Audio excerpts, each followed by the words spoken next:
Hi, everybody. Welcome back to another episode of Big Apple Hockey. And we have got, I know we always say that we got a jam-packed show, but we do have a jam-packed show for you today. I, of course, I should have had this set up ahead of time.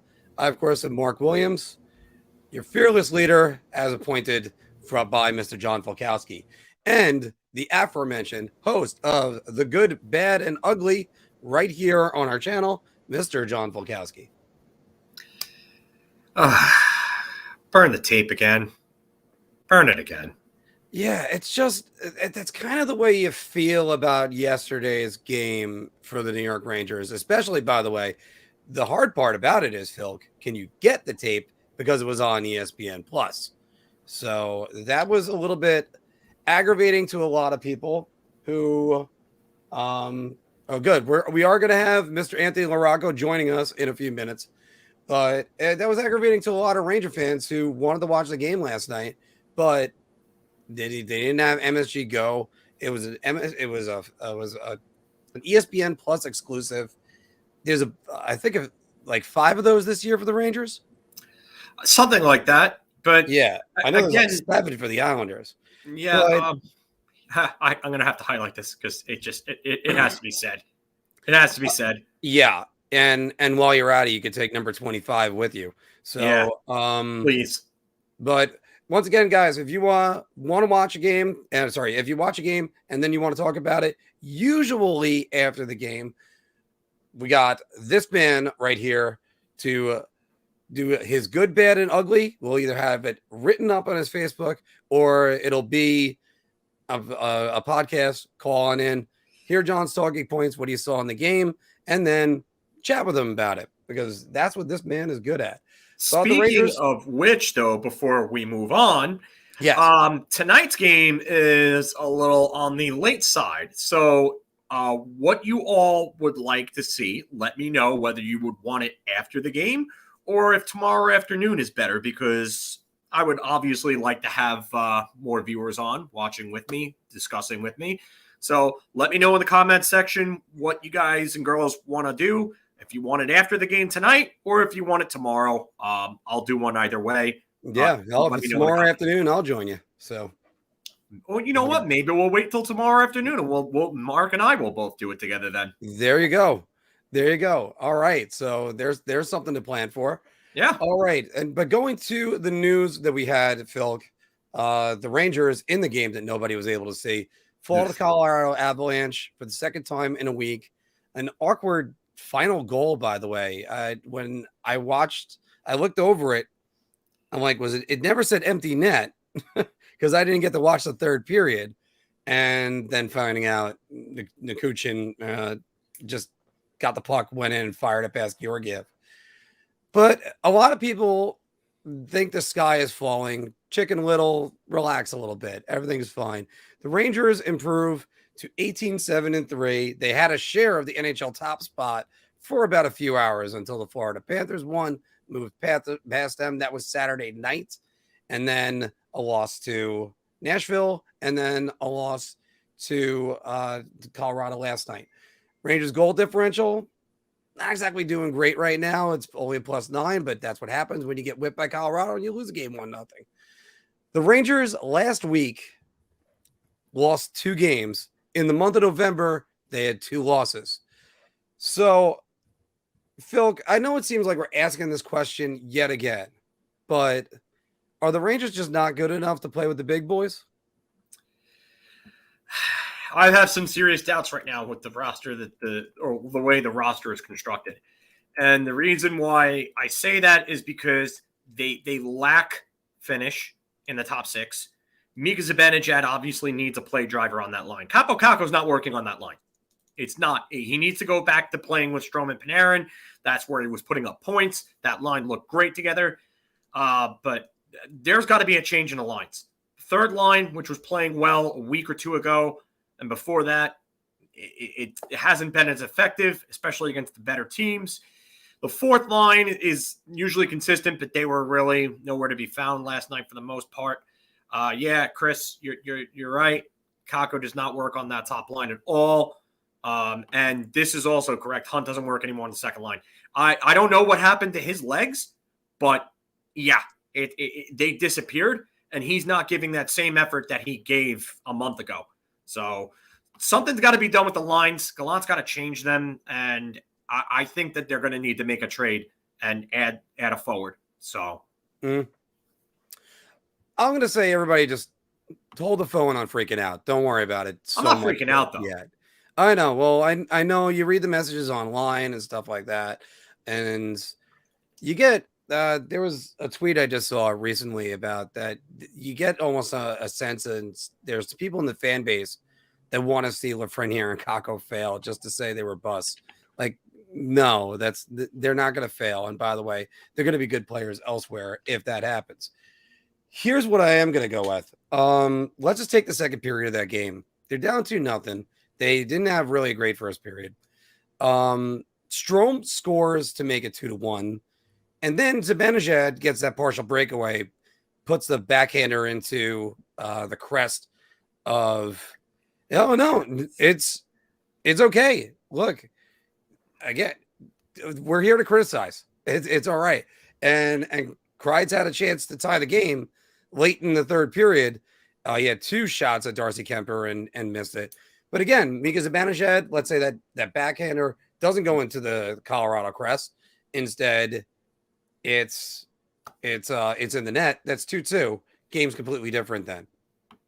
But Sean's right about that too.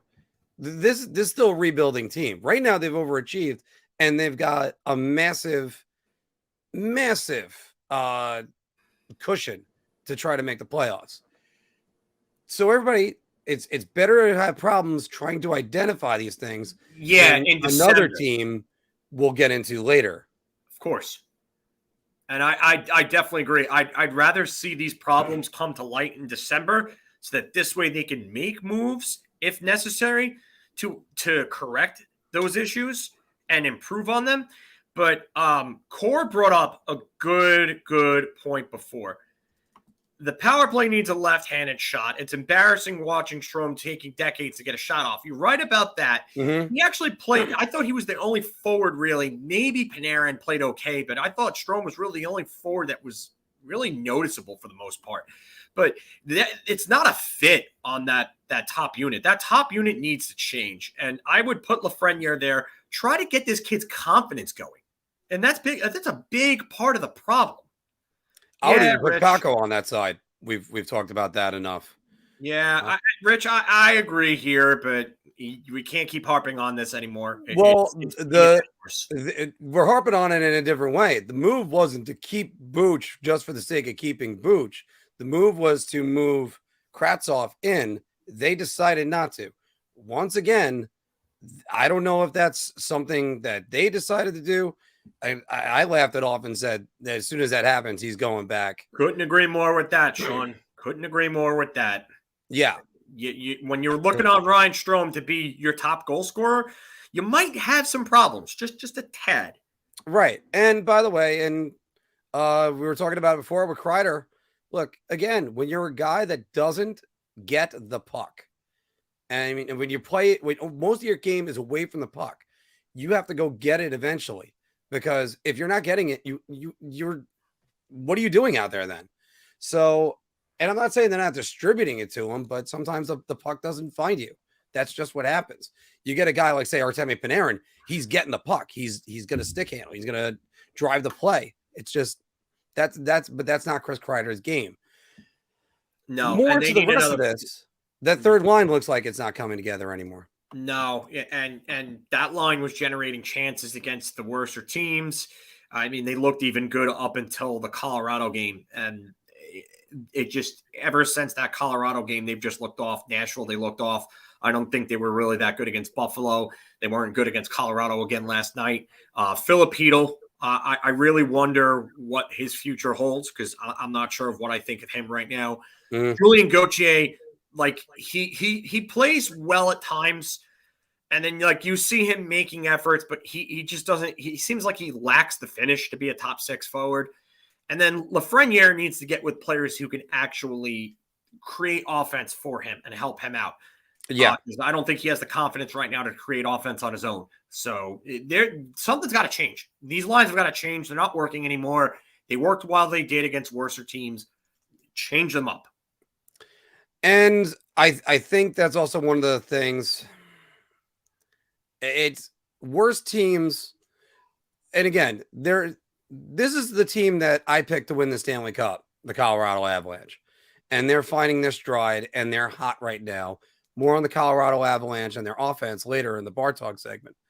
But this is a team that they caught at the wrong time. They didn't catch him with their number one goaltender. Let's be honest about this. If Igor Shesterkin's in net, I think at least 2 of those games are different. And I'm not knocking Georgiev on this. What I'm saying is Shesterkin probably makes a couple more saves that Georgiev doesn't. That's okay. Georgiev's actually played well. I agree. No, he wasn't the reason they lost last night. Right. I thought he was pretty good.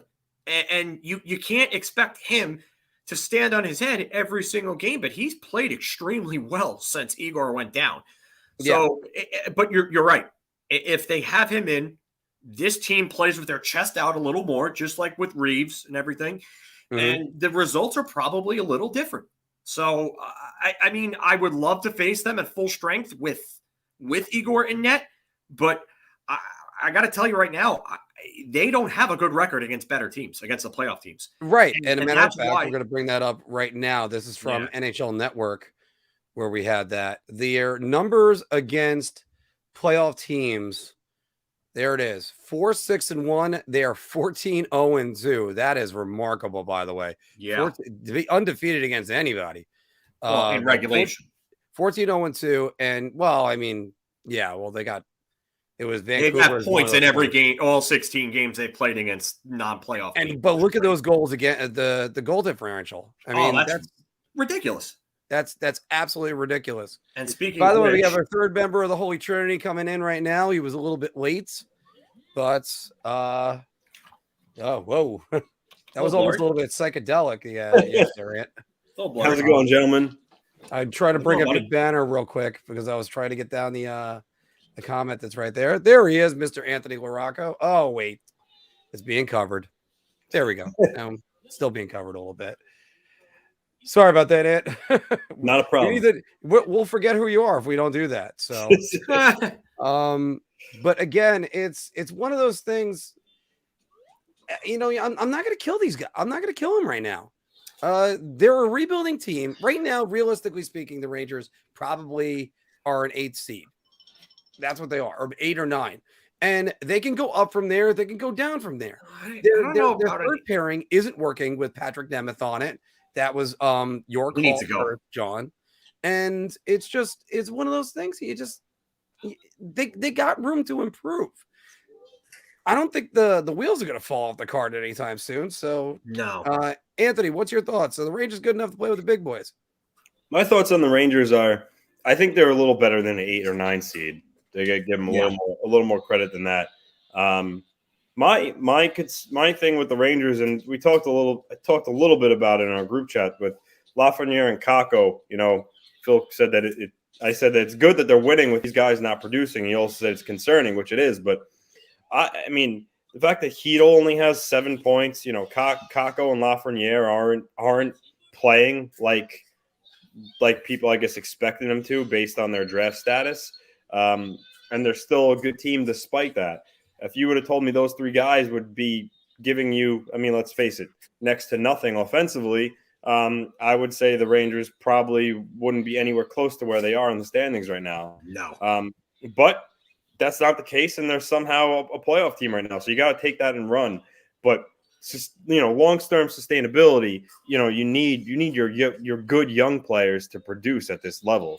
Otherwise, you know, you're not really asking for like a long playoff run. But it is what it is. The numbers that are there right now overall to support them being where they are. You know, Shesterkin obviously playing at a really high level. Panarin's always going to give you the elite production. Adam Fox is always going to play to elite status. You know, Mika Zibanejad doesn't have a lot of goals, but, you know, he gets points through the assists, so he's getting points. So that's enough to carry them really for the time being. But those 3 guys, I mean, they need to start producing, especially Chytil. I don't give as much leeway to Chytil.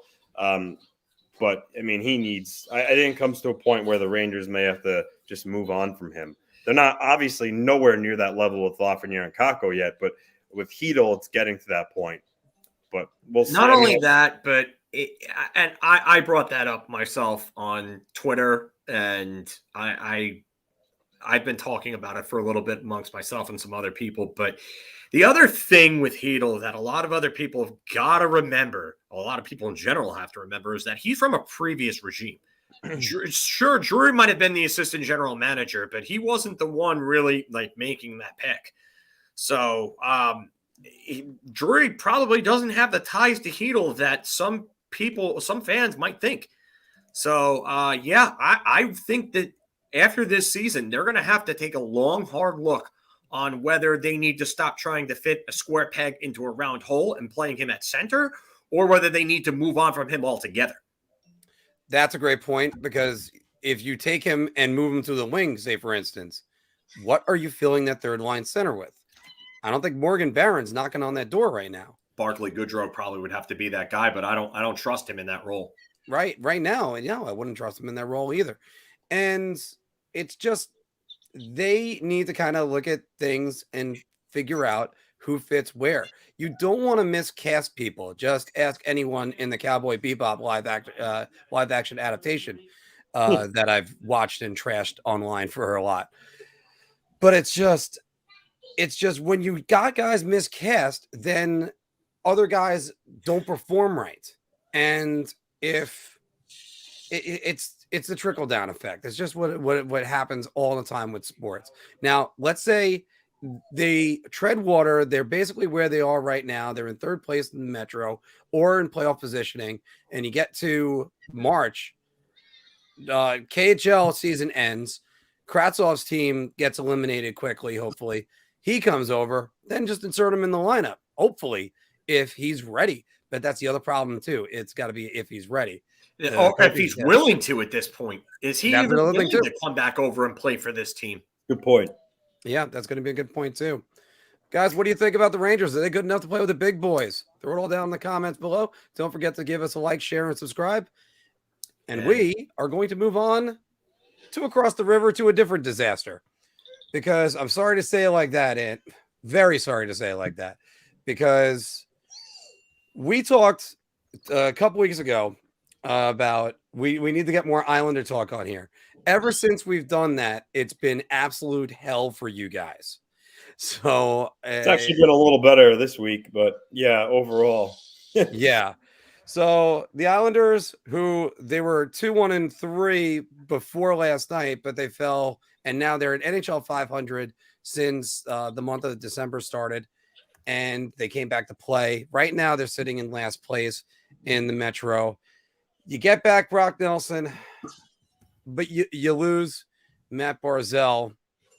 And Anthony, I actually prepped a video for you guys on this one because it sort of feels like this.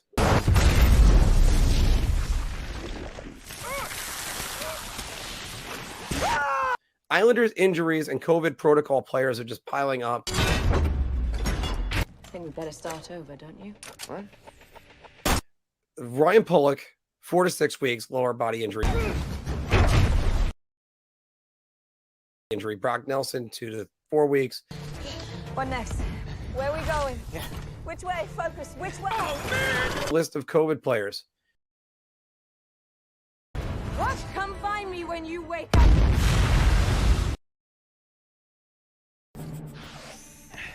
Okay, do it. That's the way it feels right now for you, right? It's just beating the head at the end, right?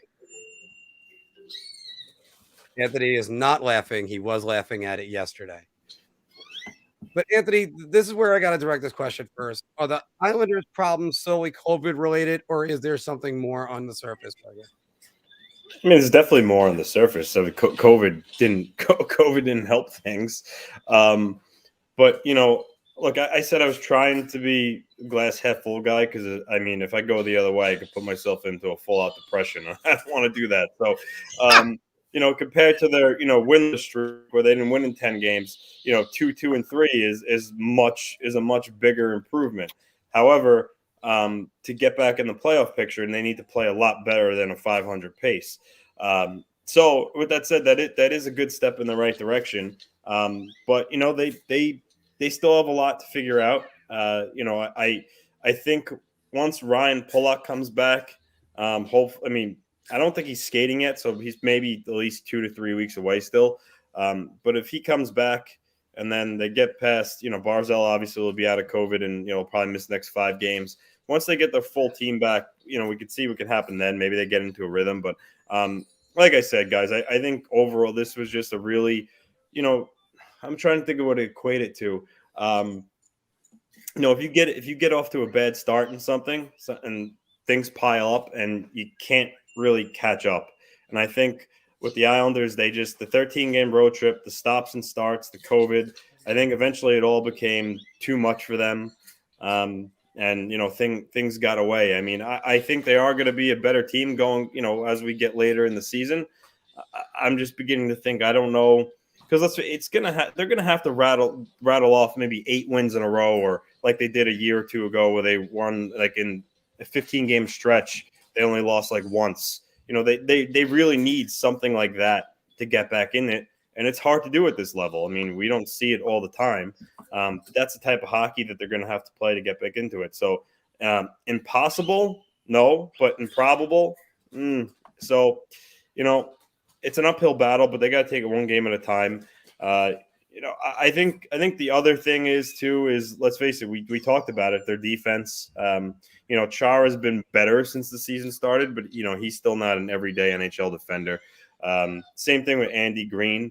Robin Salo got back in the lineup after being scratched for a while in lieu of Aho.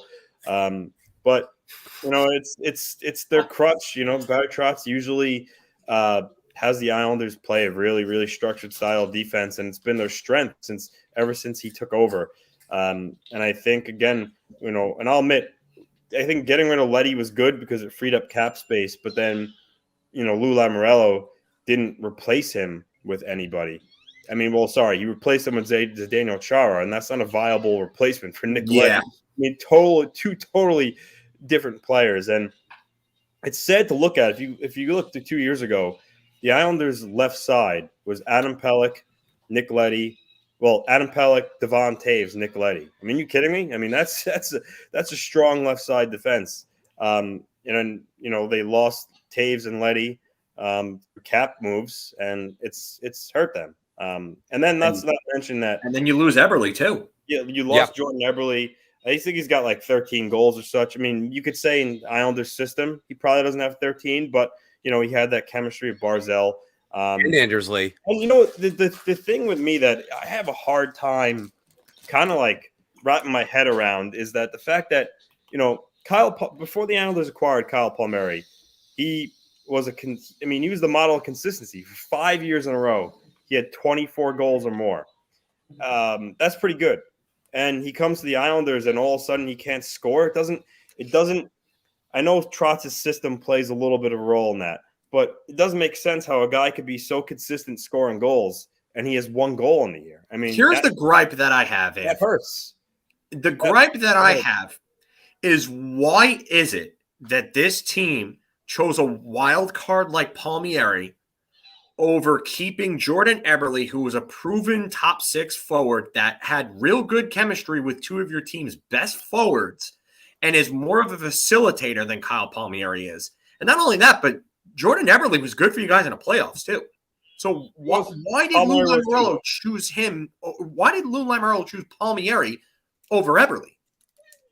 The only thing I could say is I think they like that Palmieri played a heavier, grittier game in the playoffs, and Eberle not so much. And Barry Trotz is all grit and defense, and I think that ultimately won out. So FIlk, I agree with you. The only thing I'll say, you said wild. I don't really necessarily classify Palmieri as a wild card just because he was so consistent with scoring with New Jersey. I'm saying wild card in the sense that you didn't know how he was going to fit with the team. Yeah, well, going forward, I think he had 2 goals in the regular season last year and 6 in the playoffs. Yeah, he was good in the playoffs. Yeah, he was good in the playoffs. But the other thing I wanna ask you here, because this comment actually kind of makes me think, and I want to see your thoughts on it. Leo saying that, and I've talked to him about this a couple of times before, that Lou has really kind of messed with the future of the team. What do you think of that? Oh, I mean, I think actually, if you look at the offseason he had, he got rid of Vlad's contract. He moved out a lot of contracts and gave them cap space, because for a while we all thought, this team is going to be in trouble cap wise. And he got rid of a lot of contracts to the point where this coming season, they're actually in great shape cap wise. They're going to have Varlamov, has 1 year left. They might move him, but the cap he's definitely gone. The cap isn't. Yeah, the cap really isn't a problem with the Islanders anymore. So in that regard, in terms of the future, I think the Islanders are fine there. I mean, if you want to talk about like the assets, really, that's what I think. If you want to talk about the assets, yeah, he traded a first the last couple of years. Got Pajot and Palmieri. So that could go with making a plus side for this argument here. But at the same time, he does have the core of the Islanders in place that are young: Barzal, Wahlstrom, Dobson, Sorokin. Pelech and Pullock are locked up. He did a great job signing them to contract. So, and Brock Nelson. So they're still in good shape in that regard. And the last thing I'll add to that, the Nick Leddy trade hurt them in the now, but that second round pick in that trade, he got, Aatu Ratu with that. And, he's ascended to, he's the Islanders' best prospect. So that's a good add for the future. So no, I'm 50-50 on that. I think some of that's really incorrect, and I think there's some credence to it as well. I don't think Lou's the problem here, aside from not filling Nick Leddy's spot with a viable replacement. Because, like I said, for the 100th time, so Daniel Chara wasn't that. Yeah, let me expand on your thinking on that too, because they clearly made moves for this season. Zach Parise is this season. Zdeno Chara was this season. When eventually you move Semyon Varlamov to probably the Edmonton Oilers, and you're going to get something back in return, then they could focus on some free agents and stuff like that to fill some holes that they might get next season. And you're probably going to have your starting goaltender being Ilya Sorokin now for forever. Are they still going to be the same team? Is Barry Trotz reaching his expiration date? I don't think so. I love Barry Trotz. I think he's a great coach.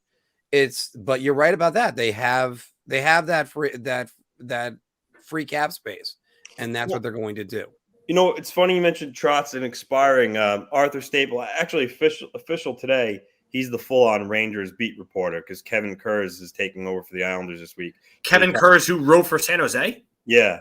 Oh, yep. Wow. Yeah. Okay. So that's a good pickup. The Staple kind of said his goodbye, for the Islander fans today. And, 12 years, he did a great job. But a couple days ago, he had one of his last articles with the Islanders. He was talking about, Trotz and people saying he should get fired. And he brought up a good point. He's like, that would be one of the worst moves the Islanders made in years, up there with a Milbury type move.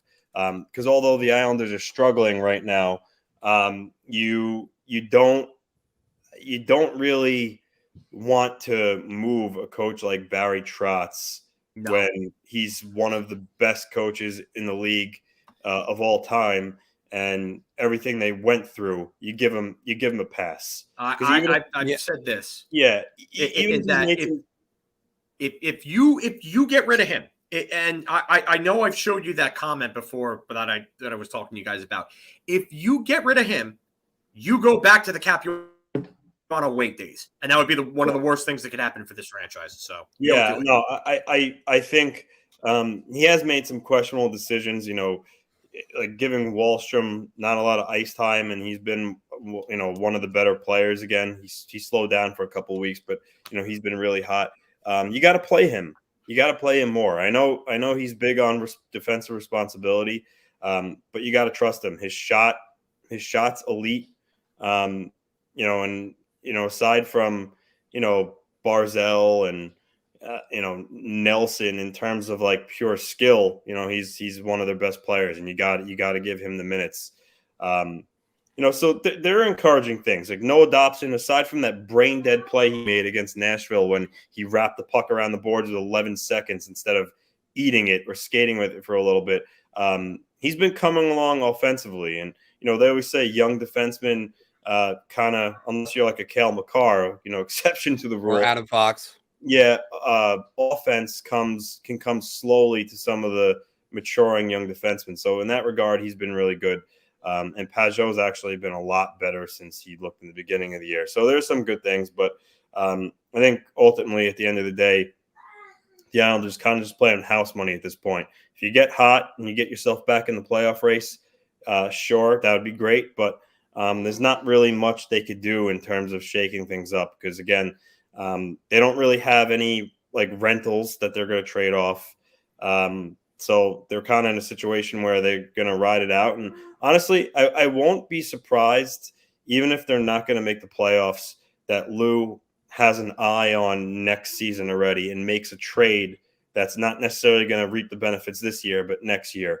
Because I'm sure Lou believes in this team, and he's not gonna make major changes because I think there's a really good chance that next season that the Islanders are back on track and being a playoff team, which they have been the last 3 years. So it is what it is. It sucks for the Islander fans, kind of like all the excitement was sucked out of the room with the new building and whatnot with the start they had. But you got to stay positive and just count your blessings for what you do have. And go from there. Now, there's a lot more that's newsworthy with the bottom line that's right there because the Islanders went through their 13-game road trip, and right before they ended their 13-game road trip, the game that they really wanted was the Tampa Bay game. They lost that one and then lost Florida on top of it. That's what created a 4-game losing streak. Going into their building, this is where the news comes in. This week, the NHL postpones games for the Flames and the Hurricanes. The Canes and the Flames have 6 players on the COVID list. The Canes have a coach on the COVID list too. In the meantime, if we go back a month, the Islanders opened UBS Arena and played 2 more additional games with up to 9 players on the COVID list, including Anthony Beuvillier missing the home opener for a false positive. So, guys, I got to ask you this question. The NHL mishandle this? Yep. Yeah, absolutely. There's no question about it. You can't – if you're going to cut this off at 6 players, if you're going to give an arbitrary number, let's just say 9, 10, something like that, and you're going to let the Islanders go and play with that, then they should have done – they should have cut the Islanders off at 6, 7, and they should have let Calgary and Carolina play on with as many as they did. The only thing that I can say that works in the NHL's favor in this point is it seems like there's more of a like we're heading back to where we were almost 2 years ago, where like we look like we're about to go into like maybe another lockdown or something like that. So that's the only thing that really I could say in defense of the NHL, but they definitely mishandled it, and they didn't do the Islanders any favors at all. I could tell you exactly what it was. It was their opening games at UBS Arena. The league saw dollar signs, and they didn't want to postpone that, even more. And I think it was selfish money grab move for the league to do that. I guarantee you, if this was any situation, if they're still playing at the Coliseum or they already had their home opener earlier in the year and then they got hit with COVID, it would have been postponed. And it's really disheartening that for those reasons they didn't move any of the games, because the Islanders could have used Beuvillier in that home opener. They could have used Adam Pelech in that home opener. So Anders Lee, their captain. I mean, you kidding me? Like, it was totally mishandled, and I'm glad to see that they're taking a little more seriously this time around with the other outbreaks. But that completely derailed anything the Islanders had.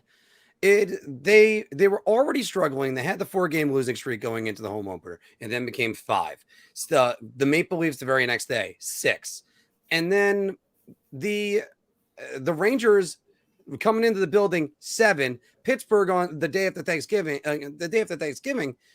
I'm at a loss for words, and I don't even have a horse in the race. Besides the fact that we're covering them now, so it's just it's frustrating because they needed those games, and then they didn't, like the NHL really, there were other factors that went into that too. The Brock Nelson injury did not help things. The Ryan Pullock injury really didn't help things. And then now you're at a situation where they're basically a second division team fighting to even make it out of the lottery, because that's not their goal is to win a Stanley Cup this year. The goal wasn't to be in the lottery. I mean, where the Rangers' goal conversely is to make the playoffs. So if they fall short of that, whatever, or you know what I'm getting at. But the Islanders, they're trying to win a championship here, and it's just not going to happen. And it became a reality because of this. And you compounded a bad start on top of all of that. It does not look good for the Islanders. It really put them in a hole. And it sucks because the NHL didn't do them any favors at all. I think it's just a dereliction of duty on their part. This whole thing has been mishandled. I don't know how all these guys are coming up positive for COVID. I think the NHL needs to get back to stricter measures when it comes to this, because you shouldn't have this many players testing positive for this if everything is going right. So and also, just to say one thing else, we don't know what this new variant is, whether or not it's serious or not, but I'm going to leave that to the professionals. But flu problems have gone around the NHL since the beginning of time.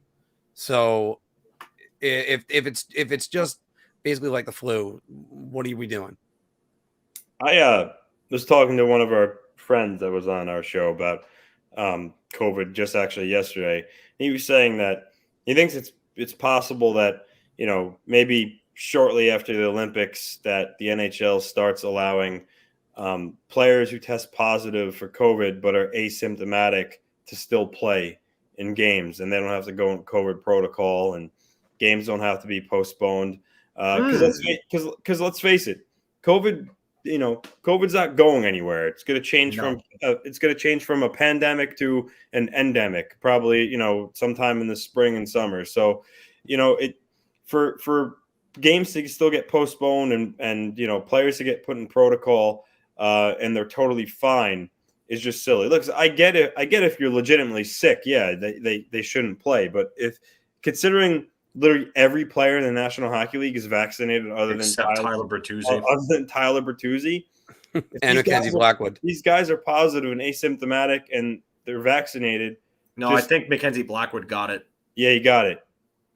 Just let them play. And I think you're gonna see that sometime, in the spring, because again, it's, if a guy is fine, I mean, why not let him play? I mean, it's different. If this was a situation where before the vaccines existed, then I could see it. But other than that, being how COVID's going to be around for forever, I don't think it really makes much sense to have this whole production. Well, because here's the question that I have about this, and we didn't have it really happen last year, but it's still out there. If it's still a protocol, you have to follow the protocol, whatever it is. Health matters more than anything else. What happens if this happens in the Stanley Cup Finals? Well, by then it's going to be the summertime, and people tested positive for cases are going to be. No, I know that, but it's the summertime, so the cases aren't going to be nearly as high as it is right now during the winter. It's just like the flu season. More people get the flu and cold in the winter. Well, and that's the thing, and the history shows it. That once the spring and the summer started hitting, the cases started dropping. So it just, to me, obviously there's some sort of correlation here. Okay, so let me throw this one out there, because again, the same argument can be made about concussions, and that's you get to the playoffs, and let's say it's the Stanley Cup Finals between the Edmonton Oilers and the Toronto Maple Leafs, which I'm sure ESPN is buzzing about. And what happens is you get one team gets COVID and the other team ends up having concussion problems.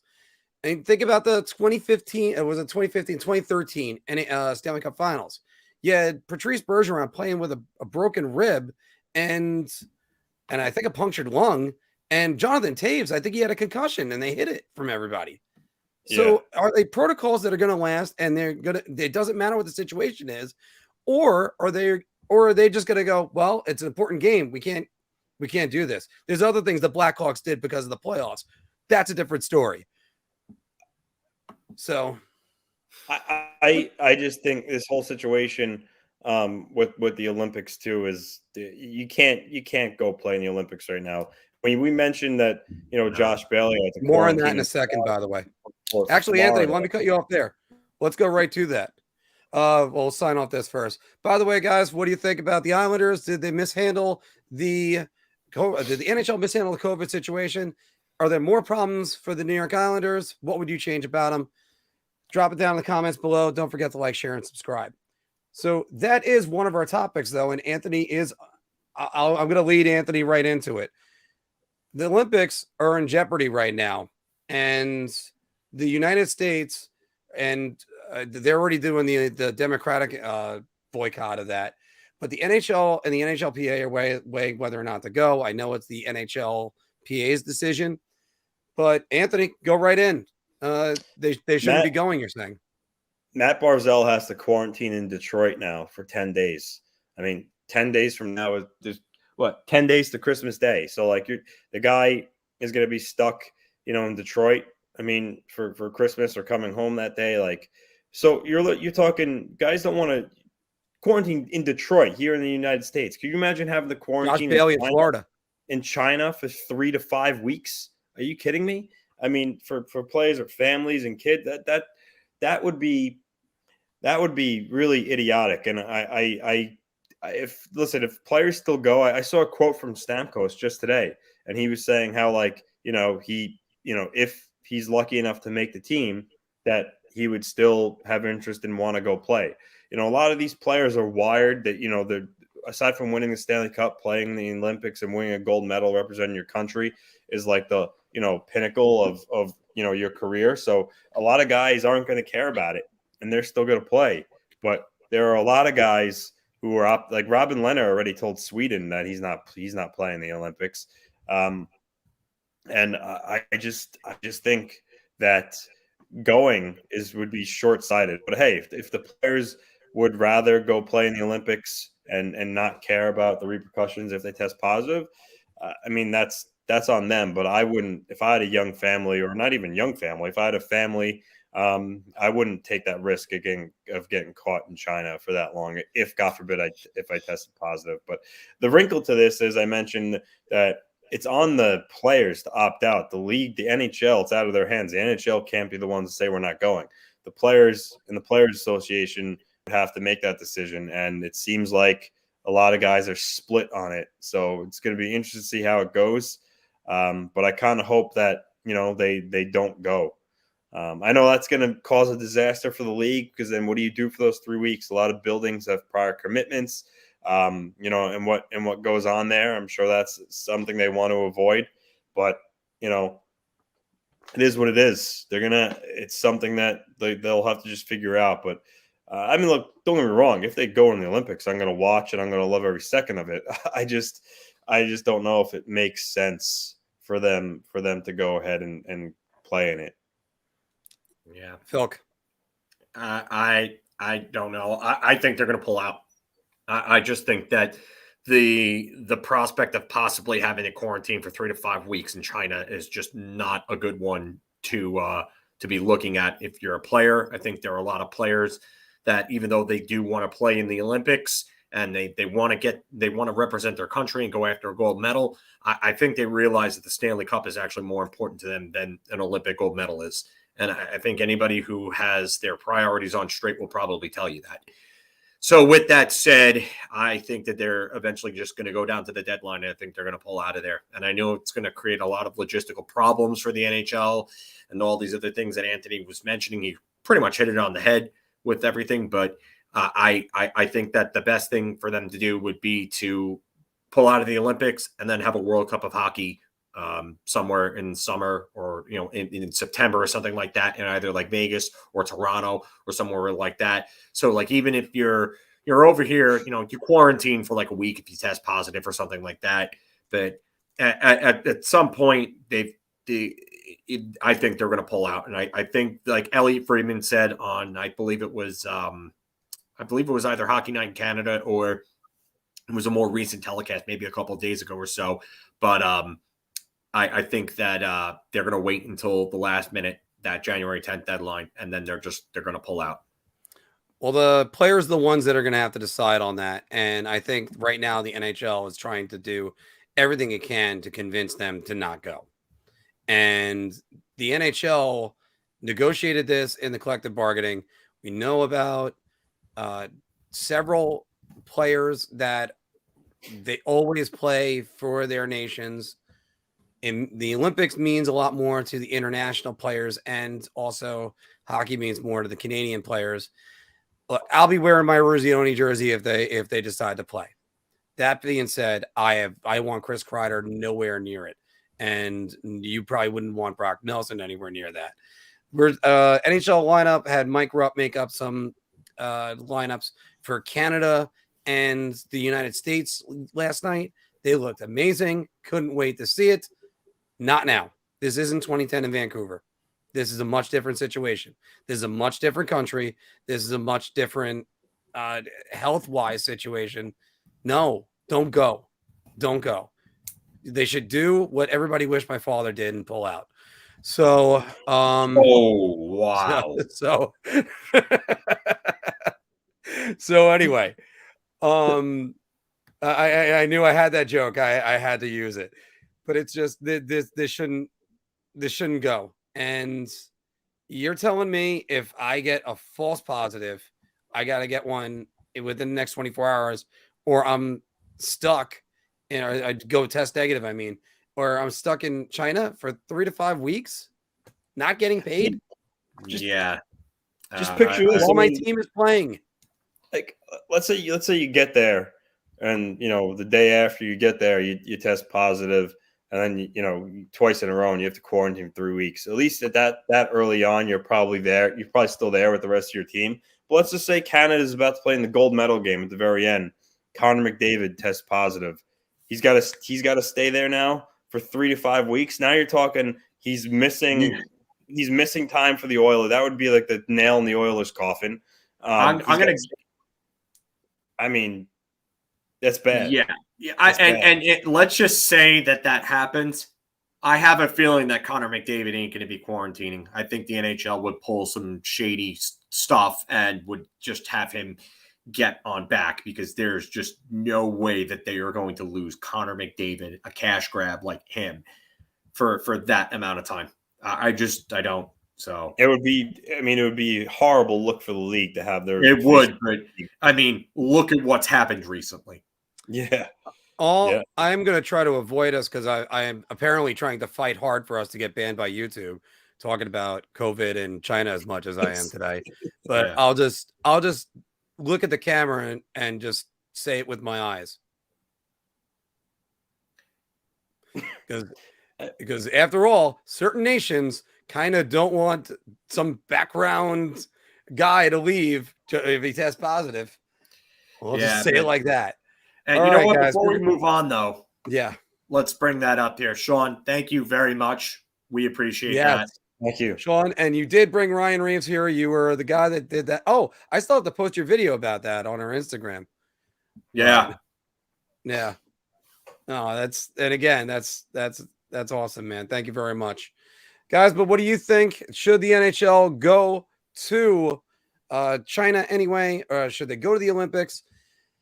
Is it really the right time? I know we've been talking about this since the summer, but it's got to be brought up, and we've been bringing it up for the last 3 weeks because we don't think it's a good idea.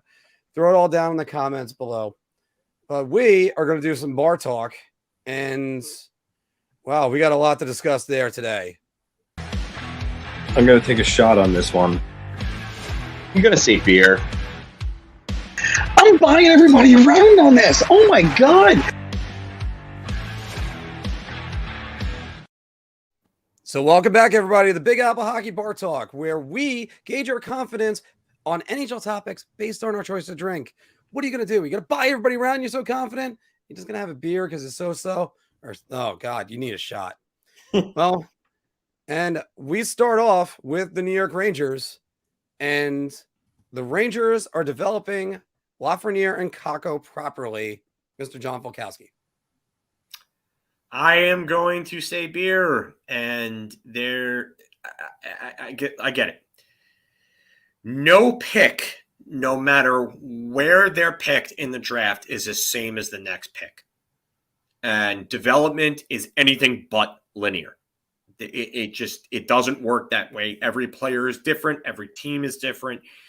And usage, coaching, everything. There's so many different variables. But I have a hard time believing that these two are being developed to the best of the ability that a team can do. So I'm not going to say that they're being developed poorly, but I'm also not happy with their development so far. And I think that this team has done such a piss poor job of putting players in positions to succeed. Hi, David Quinn. Yeah, we're a big part of that.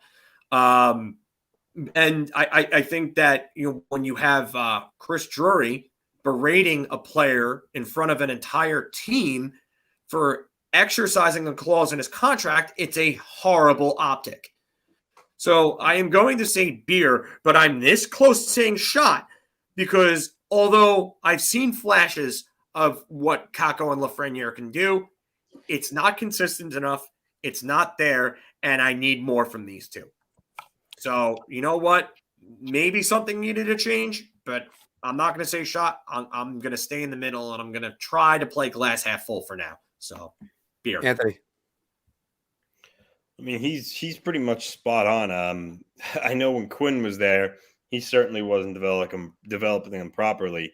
Maybe that's hurt them in a little bit here, still under Gallant. But at the end of the day, look, I know, some Ranger fans who maybe aren't as informed or just see these guys selected at first, second overall. Maybe their, expectations were unrealistic. They thought they were going to come in and, set the world on fire. So that maybe kind of, threw some people off on what they would be. But they still need to give you more. I think it's key to the long-term success. I know for a while they weren't being used in the right areas and getting enough playing time. But at some point, if you're truly that good, you could overcome those things and, still produce at a pretty decent clip. So I think under Gallant, I think these guys are in good hands. I think it's going to be on them now to finally show what they got because, especially this year is going to be end of Kakko's third year. And if he has, and we talked about it in the summertime, if he has another, and it looks like he's on pace for it, things don't change. But if he ends the season kind of like he's playing now and not putting up numbers, I think it's going to affect what type of term and money the Rangers give him as an RFA this year. Bridge. And he's not going to get much money because you're not going to invest big time dollars in term into a guy who's giving you very little offensively. So, again, way too early to write these guys off. But as a Ranger fan, you have to start to be at least a little concerned. So, what is it? Beer. Okay. All right. There we go. And I'm going to cut it off right there and wait a second so that way I can put my beer up there as well. So that way people aren't confused. But I'm going to also go in a different thinking from you guys because part of the problem is the Rangers aren't the Detroit Red Wings who bottomed out and have these rookies playing top power play unit minutes, top line minutes. I mean, Kakko is, Lafreniere is not. There's a lot that they have to do, and if they were in different situations, they weren't buried in the lineup. They're on a team that's trying to make the playoffs, so they just got to be contributors. Could they be stars eventually? Yeah, I like sometimes what I've seen out of Kakko, and there's other times where he's been completely invisible. But that same thing with Lafreniere and a lot of these guys. Same thing with Chris Kreider, and we've been talking about him for the last 8 years. So I really think just kind of calm it down a little bit. But we've talked about it before. If it was a situation where Lafreniere and Kakko were on the top power play unit and they're not producing anything, because after all, as a friend of mine said to me this week, Noah Dobson's got as many points as Kakko or Lafreniere. here's I don't know who that was, he- but yeah, it's just the situation is they're playing the veterans first. The Kakko and Lafreniere aren't getting their ice time as much as everyone else. Everybody, calm down. Ice time is how you develop. You learn by doing. No, of course. But here's one thing that I wanted to say before you guys were talking about.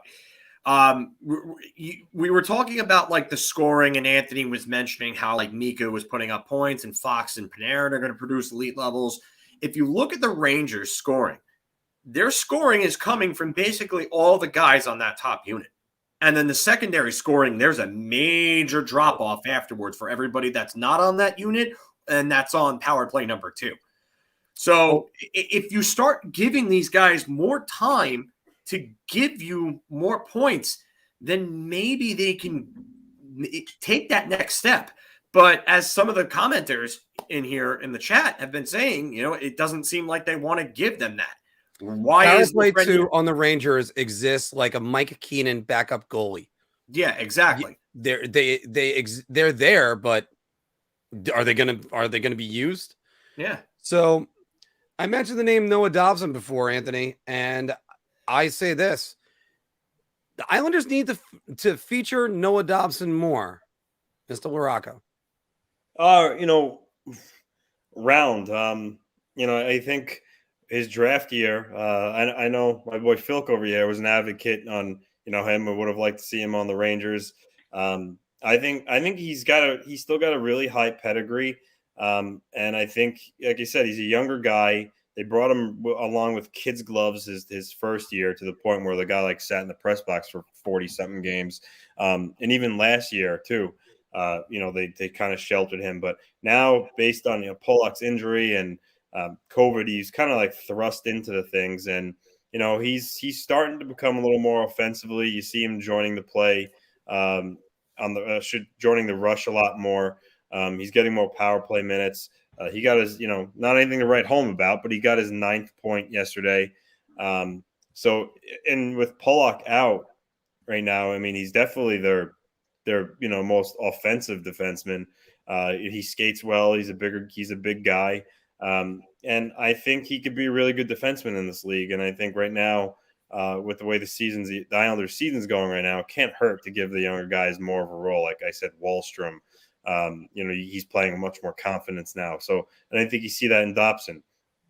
Again, his defensive game, decision-making, every now and then he has a little bit of a blunder. I mentioned that game against the Predators where he really cost them at least 1 point with that play at the end of the game. But overall, I've been liking his game, and when the defenseman chips in offensively, I think that's a good sign that their confidence is growing, and he's doing stuff that he didn't do his first couple of years in the league. So definitely play him more, get him more comfortable playing against the more skilled players in this league, and hopefully he really can solidify himself as a legitimate top pairing defenseman. FIlk. I'm buying everybody around on this. I right now, it just seems like he's arguably their best defenseman. I know everybody's going to talk about Adam Pelech and how well of a shutdown or how good of a shutdown defender he is, and how he's really a minutes eater. But Dobson is eating minutes, like as you can see there, almost 20 minutes, just under 20 minutes a game. And it seems like he's developing and taking his game to the next level. You can tell in the way that he handles the puck and moves the puck. He's playing with a lot more conviction and confidence in everything that he does. I just like the way that his game has taken that next step this season. I think if the Islanders want to make a push, then Noah Dobson's gotta continue to eat minutes. I don't know if you're necessarily going to go get another top 4 defensemen. I guess maybe with the lines, with their configurations, with wanting to get Pelech and Pullock back together, and then Mayfield being a right side guy and Dobson also being a right side guy. I guess I would put Noah Dobson on the third pair just because they love Mayfield's shutdown ability, but I don't understand why you wouldn't want to go forward with a guy that's supposed to be your probably your core defender going forward. So this has got to be around. I'm going to go around as well because I think I'm the one that proposed this question. I think they need to use him more on the power play. I think they need to use him more at even strength. If you're going to start splitting up Pelech and Pullock when they come back, then that's what you're going to have to do. Sometimes you split up a defense pairing and a second one will take off after that. Look at the New York Rangers in 2012 and 2011. Marc Staal was not available. Ryan McDonagh went on there. Ryan McDonagh became an elite level defenseman over the next 3 years. So let's say if they end up doing something like that, moving Dobson up and moving Pelech or Pullock, either one away. So I also can't help but say the kid's starting to look a lot better. Yes, he's got the brain farts. Everybody does. So it's going to happen at a young age. What are you going to do? I mean, that's how you learn. Not everybody is a polished product at the end when they first make the league. So it's okay. As we were just talking about with Lafreniere and Kakko. So, by the way, this is what's interesting. As I said this, Dobson's fourth on the Islanders at 19:55 in ice time or time on ice. Do you know who leads the league in average ice time? Is it Drew Doughty? Anthony? I don't know. Thomas Chabot. Wow. 26 minutes, 52 seconds average per game. I know Doughty was leading the league like earlier on in the year. He logs an unreal amount of time for LA. Right. I actually didn't see in the comments if anybody got that, but that would be also nice. Speaking of defense, real quick, I just gonna throw this thing that I just happened to see it. Elliot Freeman saying that the Coyotes are taking calls on Jacob Chychrun, but they said the ask is massive. But that's a guy I would. He would fit he would fit a lot of teams like a glove, but I would move a lot for the Islanders to get Jacob Chychrun. Right. And FIlk's got something on that right now. I can't say who I've heard this from, but Don't worry. I've heard that the Rangers were in talks with a Western Conference team. It's believed that Arizona might be one of them. There have been names that have been mentioned. Braden Schneider was one of them. And it's a possibility that this was being talked about for Jacob Chychrun. Schneider and others were being mentioned, but it was for a player with term. So that's not Phil Kessel. So that would lead me to believe if, in fact, they are talking to Arizona, maybe they are talking about Jacob Chychrun. But I don't know how you make that work with the cap. Someone would have to be going back. So I also don't know how you make that work with that roster. You already have Jacob Trouba on power play unit 2. You have Nils Lundkvist you're developing on power play 2. I would take Jacob Trouba off power play 2 if it meant getting Jacob Chychrun. I know, but then you're paying. What are you paying him $8 million for? I mean, if the Rangers got Jacob Chychrun, that would be absurd. But I mean, I can't imagine the Coyotes not demanding Nils Lundkvist in that deal. They'd be dumb if they didn't. And eventually, you are going to go up against the cap. Yeah. 2 other teams in the Metro Division. This one is a bit of a stretch, guys, but I don't think it's that much of a stretch. The Pittsburgh Penguins will win the Metro. I'll start this. I'm buying everybody around. I'm going to call it right now. You did it last year, too. Yeah, I did it last year. It's just there are certain teams, you never count them out. Oh, God, I hate the Penguins so much as a fan, but I can't help but look as a pundit and go, they're going to get back Evgeny Malkin. They're going to have those 3-line setups with Malkin, Carter, and Crosby. I don't know about their fourth line, but they're playing great anyway. They're only 5 points behind. I mean, they're going to take off. They're going to do it. And they've already played hard teams like Tampa plenty and Toronto. I think they beat up Toronto, if I recall that the last time. Anthony. I'm going to go shot. The Capitals are taking the division, I think. And it's funny because these 2 teams were talking about when they were going to fall off, and it's certainly looking it's not this year. But I I think the Capitals are going to take it. I mean, I think they're going to get Nick Backstrom back pretty soon. Ovechkin's a man on the mission. I mean, he looks like he found the fountain of youth, fucking swan dove right in there, splashed around for a little bit, got out, and I just realized I dropped the F-bomb there before, but I get fired up when I talk about Ovi. He looks like he's just young again. He's third in the league in points, I believe. And thank you, Core. There, he got activated today. But I think it's the Caps, and the Caps are taking it, and it's going to be Ovi on his back. FIlk. I am going to say beer. The reason why I say beer is because Washington, like Anthony said, is getting back Nicholas Backstrom, and you have Alexander Ovechkin, who's still on pace for 59 goals without Nicholas Backstrom. Just think about that at that age. That's just absurd. Carolina is also a really, really good team, and you have three guys like Slavin, Pesci, and then D'Angelo, who's continuing to put up points for them. And that power play is nuts. Their offense up and down is just stacked. And they have guys like Andrei Svechnikov's not even having a great year. Wait until he starts coming around and starts scoring. Speaking of number 2 picks that struggle. Yeah. So, I honestly, I think that Pittsburgh is going to make a run. And they're going to be in the thick of things, but I don't think they win the division, so I'm only going to say a beer there. Yeah, I don't understand why teams around the league don't understand that Tristan Jarry doesn't have a left arm, but it's just he's played great. Can't argue with that. But that glove side in that playoffs was not very good, so We'll see about that one. Moving on.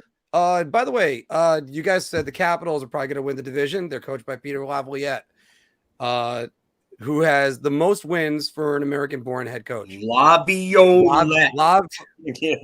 Laviolette. All right. Laviolette. It's amazing. I love the guy, and I mispronounce his name all the time. But anyway, most wins American all time is him. Who's got the second most? Tortorella.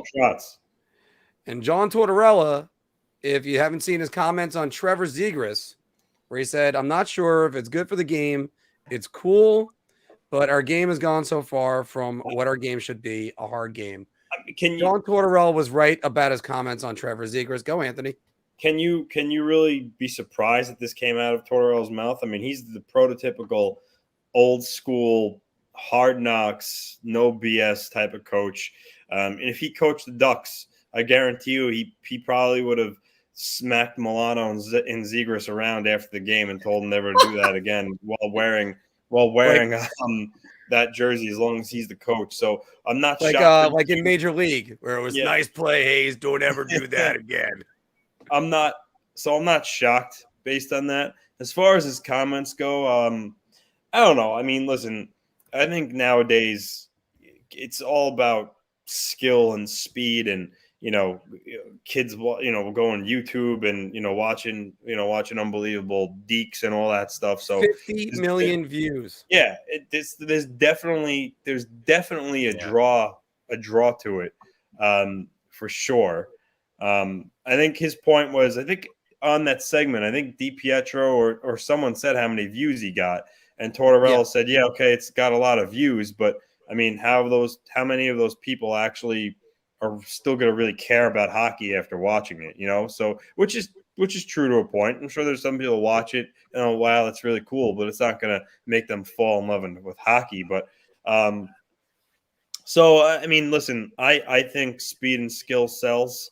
I think we need to see more of it. We need to see more personality, and I think this type of goal can show to what Zegras' personality is and stuff. So. I mean, I disagree with Torts. I think it was great. But kind of like the traditionalist old school in me still kind of, would have liked to seen someone try to take his head off for even trying it.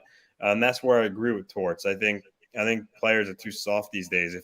If he's right, if that would have happened like in the, John Leclerc era, or in guys like that, they would have steamrolled Zegras the next time they saw him. So he's right on that. But overall, I do think it's good for the game.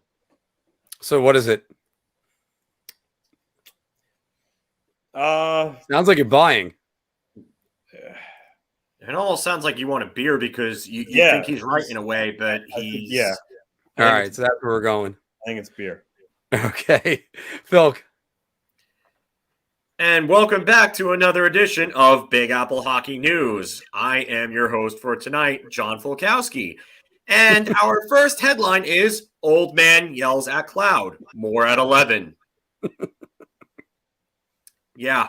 So I am going to I'm gonna buy a beer here because Anthony kind of nails it. But I get it. In the trap and clutch and grab era beforehand, you would have gotten your head taken off for trying this. And yeah, I do like to see the physicality in the game, but at the same time, you want to grow the game, and you're talking this down. It's stupid. It makes no sense to me. But it also didn't make sense to me that they're trying to grow the game and they put an ESPN, or they put Colorado versus the Rangers on ESPN Plus instead of having it on national TV. So, but yeah, this is just stupid for him to do that. In a way, they are right, but he's also a grumpy, kind of grinchy grouch, whatever you want to call him, for saying it the way that he did and being dismissive of it. So I don't know. I'm gonna say beer because I'm kind of torn on this. I thought I put that up, but I wasn't sure. I'll just do it again, and I might as well leave it because I'm gonna say beer as well.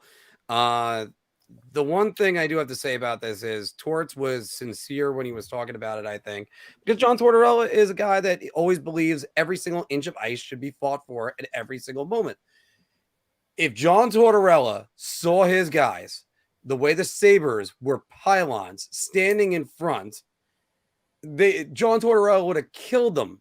And another thing about this, people forget about this. The guy that scored the goal is Sonny Milano, a guy that John Tortorella coached for years. So he wasn't. Massapequa was own. I mean, he wasn't completely against what the play is. It's just that when you do something like that flashy and you embarrass a team and you're as the old term from the NBA goes, you're posterized. That's what people are going to remember forever. And then it's going to be the next time I see Trevor Zegras, he's going to go down. I mean, I'll take a penalty. It doesn't matter. No problem with that. Yeah, and OB on NHL Network was talking about that. So it's just there's certain things about that. Like if somebody tries that, that's just what they're gonna do. You always love playing that, play with that sometimes. But don't worry, Anthony's still learning the StreamYard stuff on the fly. All right, moving over to the Colorado Avalanche, who beat the New York Rangers last night. And by the way, boys, they've got the most goals scored in the NHL, and it ain't even close. I think they're 8 more than the next team. But the Avalanche can win a cup with their offense. FIlk. I'm going to say shot because we've seen this movie before. They get deep in the playoffs, and then they face a team that plays them tough defensively, takes away their time and space, and is hard on them and starts hitting them, is real physical with them, and what happens? They lose. They haven't made a major improvement to this team. They need another, I would say, legitimate top 4 defender. I would add another depth scorer if I were them, someone who can really play good two-way hockey.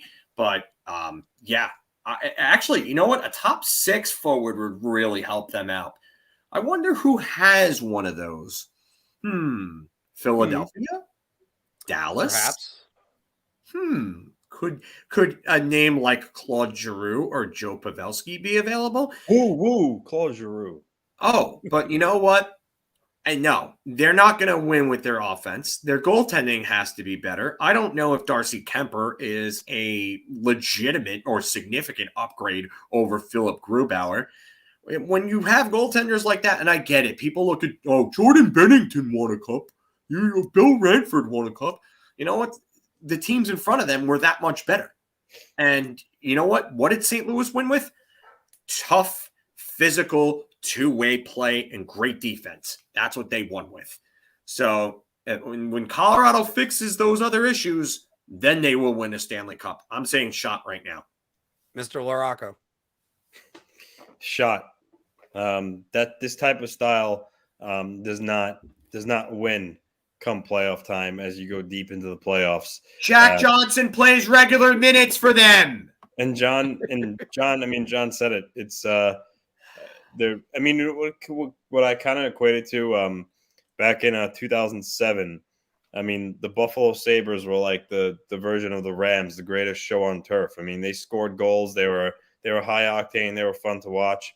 And then they met a team like Ottawa who was able to score similar to them, but play better defense. And they hit a wall in that series, and Ottawa took them out. So I think with Colorado, I think their offense is good enough to win a round or two. But as it gets later in playoffs, it becomes harder to score. Your body becomes more and worn down, and you have to fight even harder for that extra space out there. And right now, I don't think the way Colorado plays, they're built to do that. So it is a shot, but it's a long season. Maybe they make some additions at the deadline to help them out, but I don't think they could play this way in the playoffs and win the Stanley Cup. Well, we're going to make it a clean sweep. And since there's three of us, what does that mean? Shots. Everybody. So anyway, no, defense wins championships. Offense wins games. Just that simple. And whenever it's like that. I mean, Darcy Kemper's got, sorry, that was gone again. Darcy Kemper, he's not exactly the most healthy goaltender, so we don't know about him. I like him in net. I'm not sure if I love him in net for Colorado. Their defense is okay. They've given up a lot of goals too. That's something that can't be overlooked. I think they've given up before the Ranger game. They gave up 25, I think, in the last 5 games or something like that. They scored an awful lot, but they were giving them. They were letting them in the back of their net. So no, the answer is you can't win a Stanley Cup with offense. If anybody could tell me the last team that won a Stanley Cup exclusively on offense, I would say the Carolina Hurricanes. Cam Ward did play out of his mind during that playoff run, but their defense, their top 4 looked like Aaron Ward, Brett Hedican, Frank Caberlet, and I'm missing a name here. Ricard Wallin, I think, would probably be that would have been their top 4, but their defense was not good on paper. They were awful on paper. But their top 9 forwards, you had like Marc Recchi and Doug Weight on like their third line practically. Yeah, you know what? I'm going to allow that. That's probably the one I could think of that they won with their offense. I was still thinking Cam Ward won it with I mean, he did win the Smythe as a rookie, yeah. But he did win the Conn Smythe, yeah. He won the Conn Smythe, and Hines Ward won the Super Bowl MVP that year. One of 3 surnames to share Super Bowl MVP and Conn Smythe trophy winner. So, actually, that's a good one. I should ask you guys about that later. So, also, what's a new hit song that's going around Western Canada? Bruce, there it is. Bruce Boudreau is already fixing the Canucks. And the Canucks, by the way, 4-0 under Boudreau. Anthony. I mean, the early results, it's hard to argue with that. So I guess I got to go round. They look like a more engaged team under Boudreau. And, usually that happens after you make a coaching change. Players are motivated to play after changing a coach. They're also usually a little bearing the responsibility of getting the prior guy fired. So that kind of motivates them as well.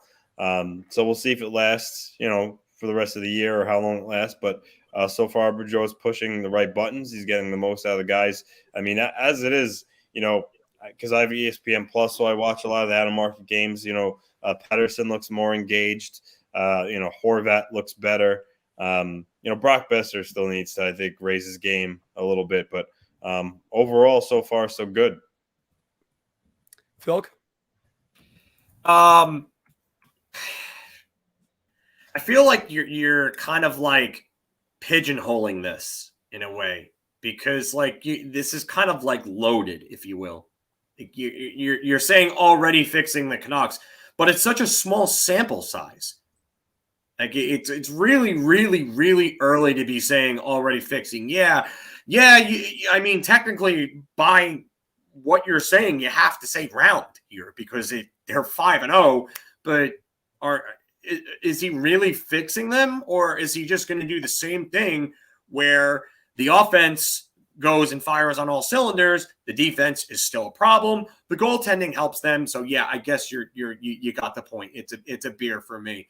But my bad. I thought it sounded like you said round for a minute, but I understand what you mean by that. It's a beer.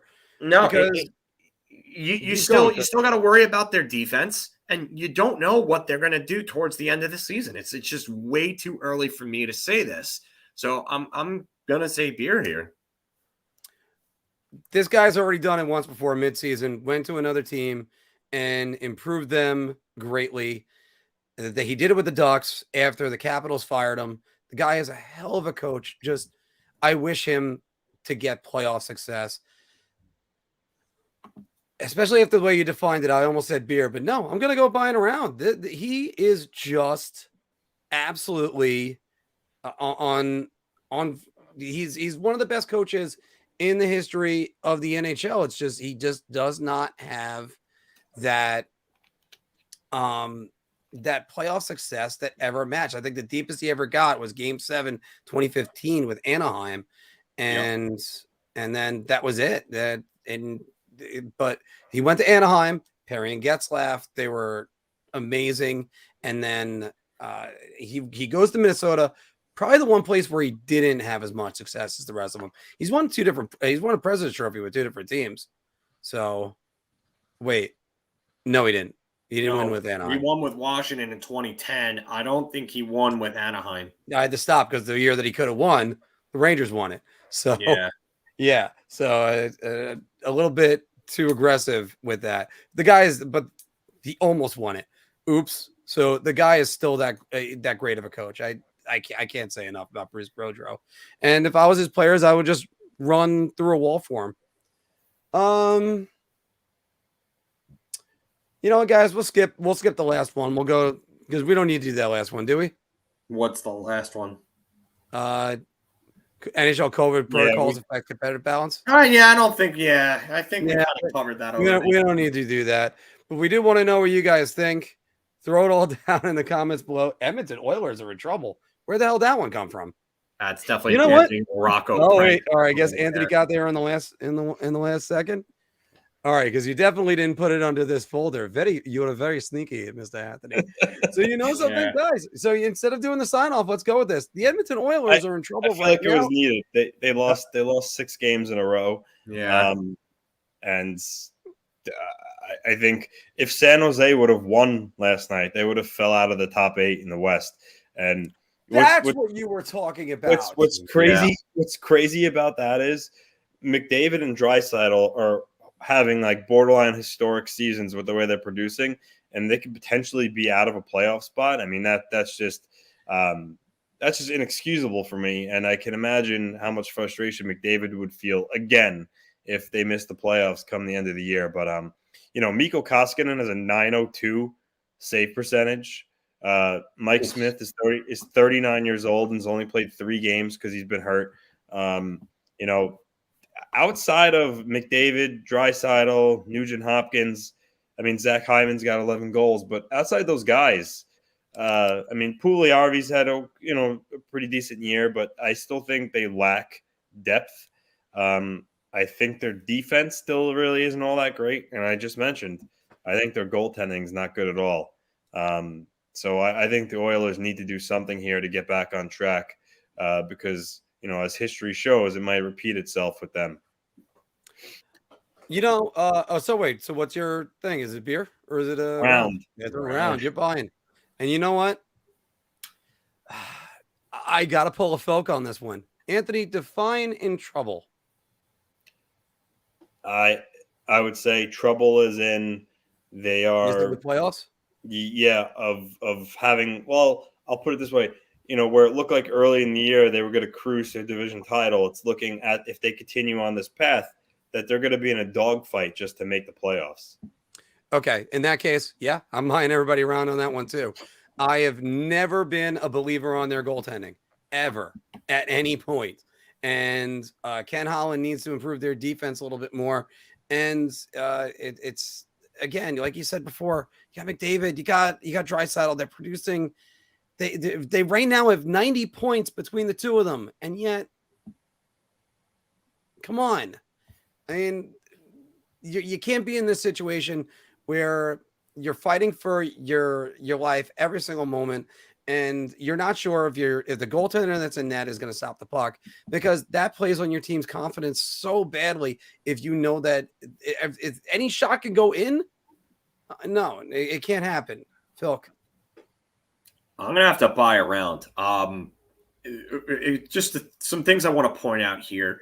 One, about 2 weeks ago, Connor McDavid and Leon Draisaitl were still almost on pace for over 2 point per game seasons. They were like 170, 180 points. Yeah, they're only on pace for about 137 points right now. only. So only. I know it sounds so ridiculous saying that. So ridiculous saying that. But that just goes to show you the slump that those two have kind of been in as of late. And I hate to use the word slump there, because they're still both leading the league with 45 points in 27 games apiece. So that's crazy to say. But the other thing is if you look at the standings in the wild card, Edmonton with 27 games has 32 points. They have the second wild card spot as of right now. Winnipeg they have a game in hand on, is breathing down their neck with 31 points. So they're only one behind, and Edmonton has a game in hand on them. San Jose has 29 games played. They have 31 points. LA has the same amount of games played. They're only 2 points. They're 3 points behind. Dallas has 28 points in 26 games. So, and then with Vancouver and their recent surge in play, you'd have to imagine that Dallas is probably going to want to go for it, because they have a core that's older between Sagan, Ben, and Radulov. And those three are all older. Hope's Klingberg's a UFA. Klingberg's a UFA. I mean, Rupe Hintz is going to need a new deal. They're probably going to have to go for it. So that wild card chase is not going to get any easier for the Oilers. So I don't know if they're at the point of serious troubles if yet, but there is definitely some level of trouble. So I am buying around on this. Well, here's a question I got for you guys. Just to answer that question. The Oilers. Cord just asked that. That's actually what the question I was going to answer is. They don't have any cap space. They can't add someone of that salary without shipping someone out. Yeah. So possibly until the end of the season. That's why Duncan Keith was a stupid move. Well, here's the other thing. So they've got their choices on goaltenders to go after. We talked about Semyon Varlamov earlier. Marc-Andre Fleury is one. Then there's Khudobin that's right there. Sorry, Hudobin. I mean, but then you have the ridiculous trade rumor of Carey Price to Edmonton. I mean, so they kind of got their choice, but they got to make their choice soon. Mikko Koskinen is not an NHL goaltender. He's not. He is, but he's a backup. I wouldn't go that far. I'd say he's an NHL goaltender, but he's not a starting goaltender. No. Okay, maybe I'm harsh on the guy. I've never liked him. I'm not gonna lie to you. A 902 save percentage isn't good, but he's. I wouldn't say he's not an NHL goaltender, though. All right. Maybe I went a little bit too far with that sentence. So it's just one of those things of kind of like last week when Georgiev went in for Shesterkin. He had an 838 save percentage. The only way to achieve an 838 save percentage was to literally dodge shots. So it's just I've looked at Koskinen over the last 3 or 4 years and just he's just not that good. He's not going to win you a cup. He might not even get you a playoff spot. And the Islanders certainly didn't believe in him either. So there's another one. All right. Okay, guys, actually, we're going to wrap up the bar talk right there. What do you think Are the Oilers in trouble? Because I had that one come at me late. um, are the Rangers developing Kakko and Lafreniere right? Or should Noah Dowson be featured more? The Penguins going to win the division. Throw it all down in the comments below. So do you guys just want to start the Q&A? And we don't have to go right to where is that? Yeah, I'm gonna head out in a little bit. I gotta do some errands. Christmas time, that time of the year, I gotta buy stuff. And I have not started my Christmas shopping yet in any way, and I haven't even made my list. I still got FIlk's birthday present right behind me. Which again, St. Louis. Thank you NHL. If you would have canceled those 3 games, we might have had our viewing party. Why didn't you ship it to him? Because I figured I was going to drive by there. I might drive by it tonight anyway. So that might be a reason why, because I'm going out to. Actually, I'm not going to be near you. Not going to be even close.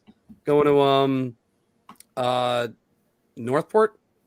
Yeah, no, it's not close to me. To watch the game. A friend of mine wants to get a couple beers. But all right, Ant. So yeah, we'll let you go. Go get dinner started. What? All right, I thought you were leaving. I said a couple minutes. Oh, okay. Then we got you right here, guys. Let's take some questions. So. By the way, I can't help but look at that Edmonton goaltending situation and just think, oh my God, this is such a mess. Who thought that was a good idea?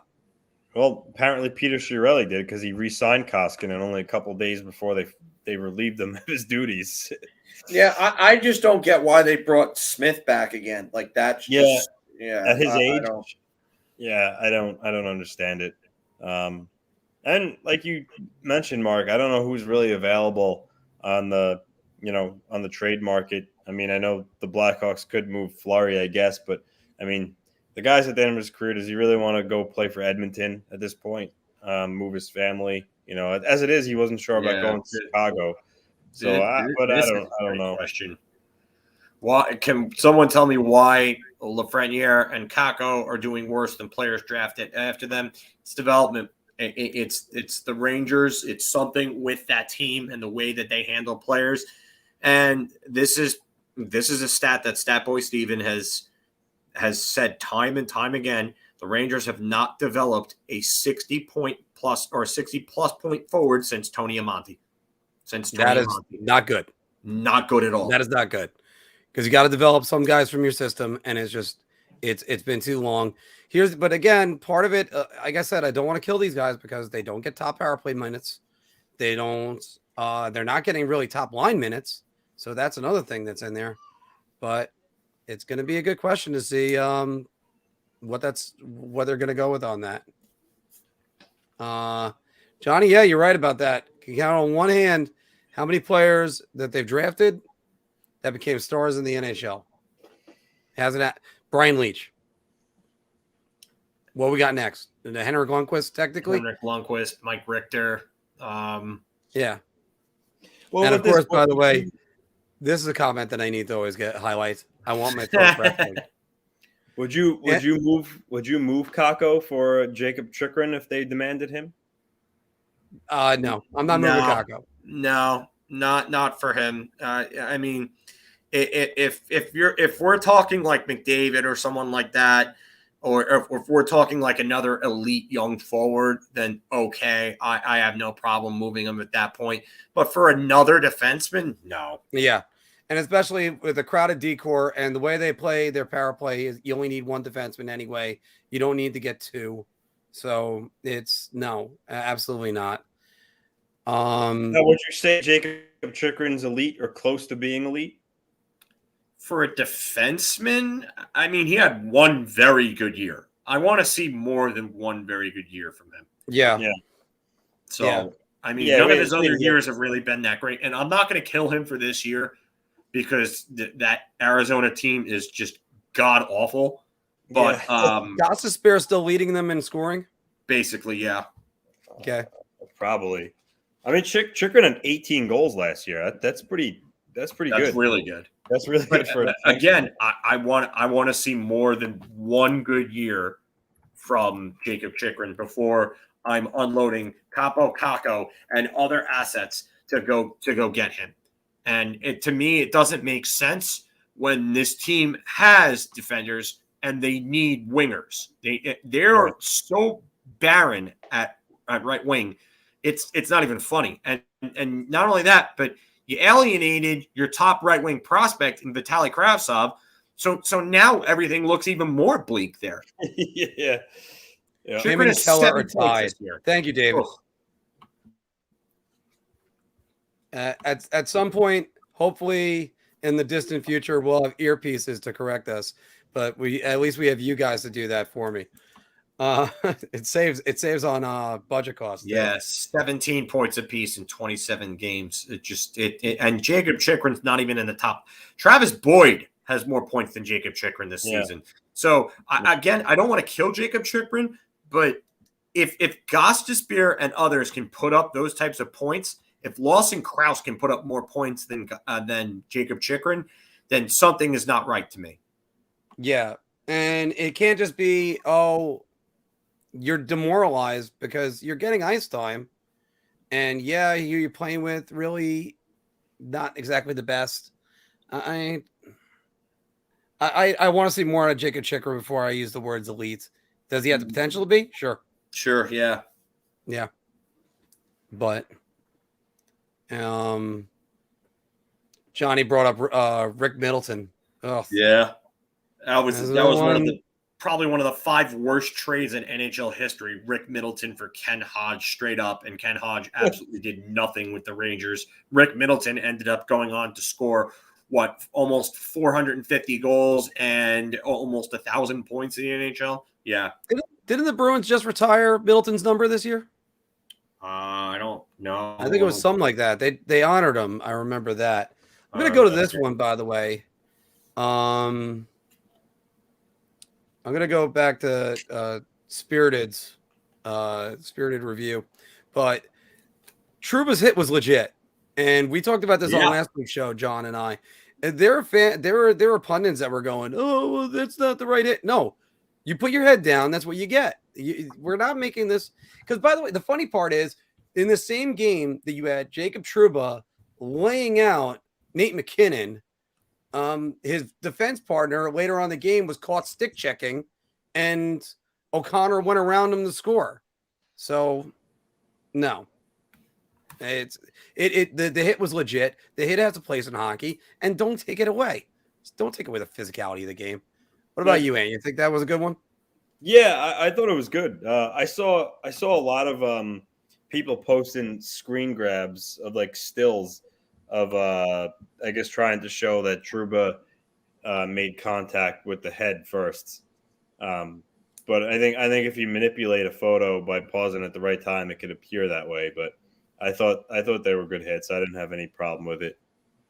Yeah, no, they're both perfectly clean, legal textbook hits. Like if you went and threw those hits, a coach would praise you for that, and then they would use those hits in a tutorial video of how to throw a hit. Yeah. I mean, absolutely. Like those are textbook hits. Don't turn this game into bubble hockey. That would just be stupid. Yeah, I know. I agree with you. Yeah. It's just funny because there's a lot of people out there that are just exposing themselves as people who don't play the game, who have never played the game, who don't have the experience with it, by saying these things too. And you know what? Listen, you can't even say that he did anything dirty because one, he lowered himself to make sure that he made contact with the chest in both instances, then came up and the follow throughs didn't even catch him in the head. Kyra, unfortunately, was out on contact. Yeah, that was scary to see. That was scary. That. Yeah, that was scary, but unfortunately that's the risk you take in this league. And after all, I mean, Michael Sauer just had one hit. That's it. And that ended his career. Did you guys see? I sent in the group chat. I don't know if you noticed that the NHL writers took their shot at the Metropolitan Division All-Stars. There was 4 Rangers on it. Fox, Kreider, Panarin, and Shesterkin. I'm And okay then, with that. I think all four deserve to make it. Yeah. Yeah. And then Sorokin was the other goalie. So it would be cool to see Sorokin and I Igor would as the I two would say goalies. that's more than Nice fair. row.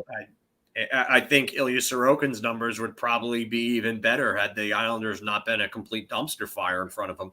He's their best. He's by far their MVP of the season. If they have Absolutely. he's by far. Absolutely. He's the only thing that's keeping them from being worse than Ottawa right now. Yeah. Yeah. Yeah, imagine where they would be without him. That's certainly true. So I mean, the problem for the Islanders, and somebody said this to me this week. I even think you might have said this, Ant, as well, which is they're built for the playoffs, but you have to get there. yes, exactly. And that's where the tough part is. It's great that you got it now, but this is a long way to go. And they had 2 shortened seasons before this when they had all their success.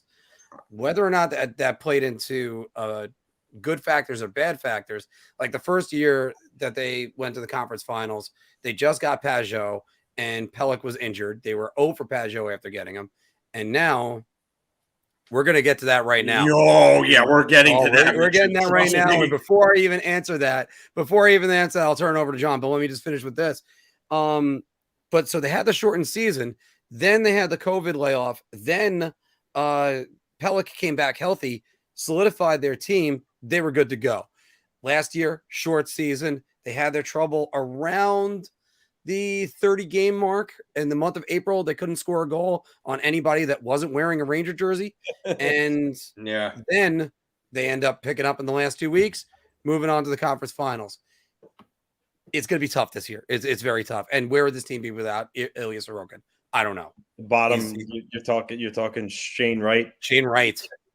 And Lou would just go, oh, thanks. I'll just take Shane Wright. Oh, yeah. No, I think the thing with the Islanders, though, is that they were always a team that lacked scoring. And now you took away Jordan Eberle, and Oliver Wahlstrom is really not there yet. So now it's going to be an even tougher time, because even if they make the playoffs, like, yeah, you could say that they're built to make the playoffs, but who the hell is going to score goals for them in the playoffs at this point? Who? This is what Marc was talking about earlier with the time to move our llama. Well, why don't you answer that question, and we'll go back up top. Actually, we'll all have an answer on this one. So, I mean, my take is I look at it 2 ways. Which I don't think they have it, if Lou and Barry have already determined that this is a lost season, I think it would be silly for them not to move him now. Because if you're admitting it's a lost season, who cares if you bring up Corey Schneider or Jakob Sakarik to back up Sorokin? It doesn't really matter. You're not going anywhere. However, the caveat to that is, if they do believe that, the problem is Varlamov hasn't been himself. You know, he missed all of training camp. I think that's played a role in why he struggled so far. But he's in the games he's played. I mean, he's 0-5-1. He doesn't have a win yet. And his save percentage is 8 something, which is really bad. So has that affected his trade value? Maybe. But I also think some teams look at his track record over the last couple of years, and they could probably see past this year and be like, okay, well, he's been a very good goalie prior to that. So that's one aspect to look at it. However, if they believe that they're still in this and they could rattle off, 8 of the next 10, then they're not going to move him, because then what happens if, God forbid, Sorokin got hurt, like what happened to Shesterkin, and Varlamov's gone. Now you have to have, like I said, Sakarik or God forbid, Corey Schneider, or have to pay more than you want to trade for Anton Khudobin or something along those lines. So it's a loaded question. I am not opposed to doing it either way, honestly, but I think it might be more beneficial to do it in the offseason, unless a team like the Oilers gets desperate at the trade deadline and says, we'll give you a first-round pick, or even we'll give you Holloway or something like that. But other than that, I don't know. I think it might be best to wait to the offseason. I would move him probably at the All-Star game, get there before the trade deadline kicks in, and there's going to be the Edmonton Oilers is going to be desperate for goaltending, and God only knows. I don't think they're going to move a piece like Holloway, though. If that's what you're waiting for to move Varlamov, I think you'll be holding your breath. Holloway, as far as I've heard, he's like almost untouchable within that organization.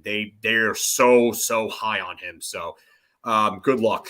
But going to go back to this one, and FIlk, I'll let you go. First, I'm seeing some comments in here about me talking about quote unquote fake fans who never played hockey. No, I'm not calling anybody a fake fan because they've never played hockey. What I'm talking about is the know-it-alls that are going around on Twitter, Facebook, social media saying that the Trouba hit was dirty. And those people are exposing themselves because they don't know what the hell they're talking about. So I just want to clear that up. I'm not saying that anybody that you have to have played hockey to be a real fan, quote unquote. There is no such thing as a real fan. We're not fan gatekeeping here or anything like that. But it's just these know-it-alls going around saying that they know what's going on when they really don't. That's what I'm talking about. So just wanted to make that clear to everybody here. The getting back to Mika Zibanejad, Mika Zibanejad needs to pick his head up, take it out of his ass, and start playing like he wants to earn that contract. So, I don't like what I've seen from him so far this season. He looks lost. You want to talk about Buchnevich being gone? Yes, I get it. Buchnevich being gone hurts. He had a lot of chemistry with Buchnevich. If Mika Zibanejad is still sulking over that, then he needs to get over it and start producing and start earning his money. The one thing I will say about that line is that Chris Kreider is not a facilitator. He's not a driver of play. And that's what really hurts Mika Zibanejad right now, is not having a secondary play driver on that line. That line needs one so desperately. And that's why I think in order to be able to really like win around or make some significant noise in this postseason, they're going to have to make a move to bring in a guy, whether it's Kessel, whether it's Pavelski, whether it's Riley Smith, someone like that. They're going to have to make a move and bring in somebody for that line because Kakko is not doing the job there. He's not. Yeah. Lost. So he needs to be moved back down with Panarin and Strome, and then you need to bring in somebody to help them out, whether it's Vitaly Kravtsov coming back over at the end of the season and them giving him the reins and letting him say, hey, just go play hockey with them, or whether they go get one of the aforementioned players that I talked about before. Something's got to change. That question, that's going to be hard to answer with Kakko because I think the trade deadline is before the KHL season ends. It is before. I'm pretty sure. I think it's like the 28th. I gotta see what the updated numbers are, and also the craziness that's going on with everything with the Olympics. Oh, it's just so tough. But as far as this goes with Mika, you're right about that. He's got to come out and earn that contract. And you said this last year, and then St. Patrick's Day happened. And after that, Mika exploded and produced real well. Mika's a guy that's got to get hot. He runs hot and cold as well, just like Chris Kreider. And you know what? Sean's right. He's not playing anywhere near his contract. And I gotta say that's he better start producing. Now, on the other hand, this is where I take a breath. The Rangers are still within reach of the top spot in the NHL, and they're underperforming with Zibanejad, Kakko, Lafreniere, Chytil. I mean, you could go on this whole list. Their third pairing, we talked about Patrick Nemeth. Oh my God. Him and Hayek. I don't know if they could have assisted on that goal, the first one the other night with it wasn't Rantanen the first one, I think. What, yeah, Rantanen? I think it was. What? Yeah. It's like, how clueless can you be? You're gonna leave a guy with an open stick like that? There were two guys right next to him. Come on. They got to be better. And Dave brings up a question here. Why not move Mika down in the lineup if he's even playing up to his contract? Who do you move up? Barclay Goodrow? You break up Ryan Strome? Aaron? Yeah. I mean, there's nothing you really can do at this point. Because again, if Ryan Strome is the answer, what the hell is the question? Yeah, exactly. So I don't.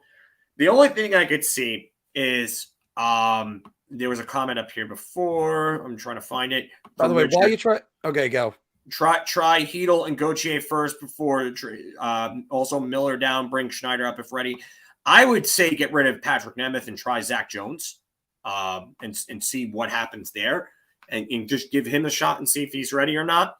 I wonder if they're saving him for the end of the year. Yeah, probably, but I mean, it's just. But this comment again, Panarin and Strome, the only consistent players on 5-on-5 right now. So Mika Zibanejad, there's got to be a move, and I honestly would put Chytil on the right wing on that top line and see how it works. So, by the way, going back to this old one that was up a little bit more, Leo, you're absolutely right. Physicality is part of the game, and you got to pay the price. I fractured my back playing junior hockey, so yeah, and it was not pleasant.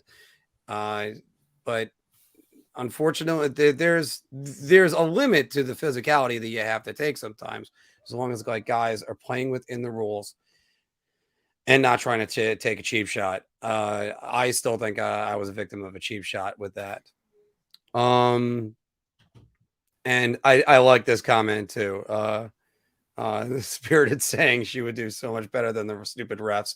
Yeah, the refs have been terrible as of late. Yeah, I don't like complaining about the referees, but they've just, and again, they didn't lose the game last night because of the refs, but they missed 4 calls that I counted that were just completely botched. I don't understand how you're getting paid to do what you get paid to do, the amount that you're getting paid to do it, and you're just that bad at your job.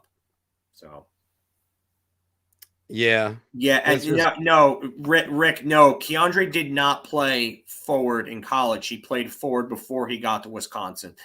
He was a defenseman. He only became a defenseman 2 years before his draft year. So he's been a defenseman for about 5 years now. Now, let me say this. Is it fair to mention these two guys in the same breath? Because one was drafted as a forward, and then they weren't sure where they were going to be. I don't know if you know where I'm going with this guy, but Brent Burns, he's even spent part of his career as a forward in the NHL, and it took well over 10 years for him to make it as a defenseman and eventually win a Norris Trophy. I'm not saying Keandre is Brent Burns. I'm saying think of that learning curve. No, I get it. And that's why I say development's not linear. And that's why I would be very cautious for the people who make the Brent Burns comparison, because, yeah, I get it. You see the size, you see the skating ability, you see the hands, you see a shot, and especially for a guy who played forward before college. I get it. Brent Burns is one of those rarities. Sergei Fedorov was another one who was able to successfully play defense at the NHL level after being a forward. I mean, they tried him for a bit in the early 2000s on defense, and he was pretty damn good there. But you're talking about a special breed of player by bringing that up. So, but yeah, these two comments, he does not use his body to advantage. He needs to get meaner. And at 6'5" and 220 plus pounds, he needs to hit. Yeah, I couldn't agree more with those two comments, Chris and Richard. I'm gonna get away from the word need to hit, but he does need to use his body. Because if you're to say where he got, if you got two defensemen that lay the wood, go right ahead. That actually helps the Rangers. So in that case, yeah, because Trouba's been hitting everything in sight lately. Yeah. God bless him. That's been the good thing. That's why they even brought him here.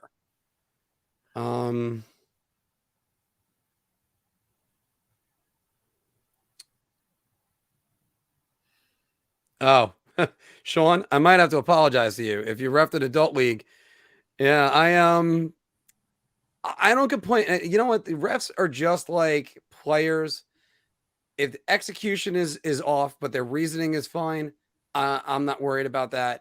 If you're making mental mistakes and just not listening to a captain or anything talk to you. So, by the way, I might have said some not so satisfying words to you if you coach if you ref midnight ice hockey for the last 20 years. Yeah, I don't often say things to the referees in person. I don't usually. I don't take a ton of penalties though. I never really have, and I've played kind of always a hard game, but I've always managed to keep it clean and not take too many penalties. I know when I'm doing something wrong. I was playing in a game a few weeks ago, and I got called for interference when I had the puck. I don't know how that happens, but I got called for interference having the puck, possession of it, and I was just annoyed. And it's one of the rare few times that I've actually said something to a ref, and he was just arrogant beyond all belief. Just like, you know what? That's one of the problems. I always love it whenever it's you get hit or you have something happens to you when you have the puck, and then they turn to you and say, "Oh, well, I wasn't watching the play. I had the puck. Why were there's two of you out there? How do you not watch?" Let me also just say this, because Johnny's right about this. And now I'm going to go back to the Jacob Trouba hit, where he was just saying if there's been about 4 goals he's counted this year, where if K'Andre Miller took the body, and it wouldn't have been a goal. But that's what gets back to the Jacob Trouba situation. If you remove the hit from there, he's only going to stick check. And the Rangers in the last 2 weeks have been guilty of stick checking everybody. The Rangers all season have been guilty of stick checking. Yeah. Especially in the last 2 weeks. But K'Andre Miller gets burned twice in one game doing it. Yeah. Twice in one game. And then a bad change, O'Connor scores 2 goals in a row. Yeah. It's terrible. That's why I say it time and time again, even with like younger players that I know. I always tell them, like, you've got to watch the shoulders and play the body. Mm-hmm. Always. Yeah. I mean, but again, he's on a learning curve, so I don't want to completely kill the guy. No, but this is stuff that you're being taught before you even hit your teenage years, though. Yeah. But his teenage years, he was a forward. Still, you're taught that as a forward. If you're back checking, it's not even, it doesn't just pertain to defensemen. They teach you that even as you're forward. You know what? This is actually a good point here. This Hartford staff really hasn't done a whole lot to really help the development of these players. And that's why I always go back to Kravtsov. You can't kill Kravtsov for not wanting to go to Hartford if you're going to say something like this. You can't. Because you know that something's going on there. They're not. He said that he would want to play for any other team in the AHL other than Hartford. Then, honestly, if that's the case, and you're going to say something like this, and I'm not just saying you, Rick, I'm talking about a lot of other people in general, because a lot of Ranger fans have been saying this. You can't kill Kravtsov for not wanting to play somewhere where, 1, it's not good for his development, and 2, he's getting paid jack shit, and he's not even staying in good hotels to play for nothing, for peanuts. So, honestly, I can't. Hartford has never been good at developing forwards for the Rangers. They haven't been. Well, definitely not since the early 2000s when they gave us Dubinsky, Callahan, Anisimov. That's the late 2010s. But those are your best forwards that are coming out of that team? Yeah. Those are the best forwards coming out of that team. Well, because again, the Rangers' identity. But look at Tampa. Look at Syracuse and Tampa. Wow. Look at Syracuse and Tampa. Point, Kucherov, Palat, Tyler Johnson. All those guys came out of there. By the way, what I meant to say is the late 2000s, because those players were drafted in the early 2000s. Yeah. The 2004 draft. I wasn't trying to say that they were that late. But yeah, that's the last time Hartford developed players, they were called the Hartford Whalers. That was Sean's. Yeah. Yeah. But I mean, it's definitely a question you have to go with, especially that we liked what the job Chris Knobloch did on the NHL level last year. He did better than their regular head coach. Ugh, David Quinn. Ugh. So, but again, That's still the question with the Rangers. Can they develop these players? I just don't know at this point because it just seems like and you know what? It's still early on Kakko and Lafreniere, but you struck out on Lias Anderson, and he looks like he can. I'm not saying he's anything great in LA. He's really not. He doesn't really have a ton of points or anything like that, but he looks like he can contribute at least as like a passable fourth liner at the NHL level. The Rangers couldn't do that for him. No, and I don't get it. And again, who knows if they would have developed Marty Necas or was Nick Suzuki in that draft too?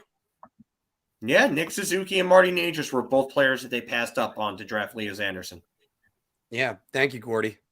But and David, this is a good question, but with the track record that Hartford has, it's got to be Hartford, and they overhauled Hartford up and down with their everything, the coaching staff, management, everything. They overhauled it for a reason. So yeah, it's got to be the chicken there in Hartford. I think sometimes it's just an organizational philosophy, and they ask guys to fit into it. I'm not exactly sure what the Rangers' philosophy would be. I mean, the Rangers have always been about balance, trying to balance out their entire team.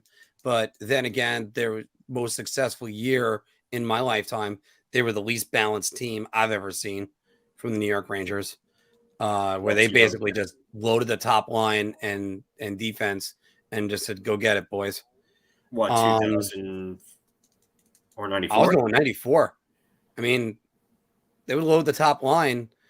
Keenan would shorten out the bench, put Kovalev up with Messier and Graves, and then occasionally stick Zubov with them whenever they were in trouble. That team was not balanced. The 94 Rangers was not balanced. The end product was not balanced. What was beforehand, what Keenan was given was very balanced. That's right, because that's what the 92 team because tough boys, and he absolutely hurt the team for the next 10 years. You know what? Let me bring up Rich's question right here. I know you might be thinking out loud, but I got to say this. Why was Kravtsov sent to Hartford but not Laf or Kakko? Because Libor Hayek needed to be protected. Just remember that. Libor Hayek needed to be protected. I also think you got the NHL's number 1 overall draft pick, the number 2 overall draft pick, you end up playing them. Very rarely do those guys. Also, the other thing that has to do with Lafreniere's case, Lafreniere couldn't go down to the AHL until he's 20 years old because of the junior rules with CHL player rules with them. CHL players cannot play in the AHL until they're 20 years old unless their season has ended. So, and I think, so the Rangers wanted to hold on to Lafreniere last year. Kakko should have been sent down at some point, though. Yeah. And again, I'm okay with them trying to learn here as long as mentally speaking, they can handle failure. Yeah. You're not going to succeed all the time. It's perfectly fine. It's happened to everybody. It happened to Joe Thornton. Joe Thornton had like 12 points his first season. No, or even less than that. This is not true, Johnny. That's not true at all, because if that was the case, then why was Greg McKegg called up before Julien Gauthier was? And that is actually true. And no one has been able to answer that question. So, and when someone gives me a viable explanation for that, I'll accept this logic. And Spirit, and I'm agreeing with you. I think Kakko can handle it. I just didn't think he can handle the way David Quinn used them. No, David Quinn was awful. Oh, David Quinn just there's so many times with him. I shake my head. I'm just going, and I was one of those people that was kind of seduced with the team that the Rangers had right before the COVID break. And I was like, this team's going to be on fire. They got all their players lined up. No, the what really woke me up to David Quinn was the way he uses goaltenders. Never made any sense to me. You call that out big time early on last year. Right. And it's also because he was using them like He was closer to Van Beesbrook Richter when everybody knows Shesterkin is the guy. That's what drove me crazy about him. Yeah, you and I both. Yeah. Like there was the game that they played against the Bruins. They won, I think it was 6-2. Colin Blackwell had a couple goals, I think. And then he comes back on Sunday afternoon and plays Georgiev again. Georgiev ends up getting his face shoved into the ice. Leaves the game for 10 minutes. So Shesterkin comes in, lets up a goal. Georgiev is back out there at the beginning of the third period. And I felt bad for Georgiev because Shesterkin should have been in the net the entire time. But okay, but that's last year. Let's move back on to this season. Yeah. Oh my God. What Quinn. And again, I think you're right about that too. It's calling him McKegg. You have to try to see. Yeah, you got to have guys fit into roles, and I'm not calling up a guy to. I'm not calling up a fourth liner to go fill up a first line role. Yeah. Yeah, The comment I just was ours. No, I don't. I really don't want to hear that logic anymore because if they really wanted, if they were going to call up Vitaly Kravtsov, then they wouldn't have called up Greg McKegg to be in the lineup right there. That wouldn't have been it. They would have done something else. They would have called up Julien Gauthier there. The team needed offense. They weren't getting offense. You don't call up Greg McKegg. Sorry, you don't. He's not an NHL caliber player. This team, honestly, the biggest mistake that this team made was prioritizing grit too much over skill. There has to be a balance. I've said this before. Stat Boy Steven and I have talked about it many times, even on here, on other platforms. You cannot prioritize grit over skill like that. You can't do it the other way around either. There has to be a balance. But you also have to realize that you can't have your bottom two lines being full of offensively inept checkers that don't know how to score. This isn't 2000 anymore. Times have changed. I mean, by the way, the reason why I highlighted this one is no, 43 is a great number. Never retire it, or unless, you know. You would. But by the way, Colin Blackwell, I'm gonna look up his stats. I don't think he's doing anything in Seattle anyway now. No, he's not. I think also, but by the way, that's where you're putting FIlip Chytil in that third line role. He doesn't exactly excel defensively, and he's not exactly a physical player, and he's not really putting up the offensive numbers. That's why I can't help but go, what's going on? So, yeah. Now Colin Blackwell has 2 goals and 3 points in 8 games. Yeah, and honestly, like he's another one. He just where is the talent? And he's another one where people point to him when they talk about player development. Okay, so you're the guy that you're pointing to, your shining example of player development is a guy who's come up and hasn't really broken through yet at all, despite being up here 2018, 2019, 2020, 2021, 2022. So he's played parts of 5 seasons here, and that's the guy you're going to point to. I don't know if that's really the guy you want to point to if you're going to talk about player development. Nope. And I mean, because they don't win faceoffs. That's another thing. We always talk about that. We talk about that. It's guys that are trying to take that next step. And think about how many complaints we're having. And again, they're third place.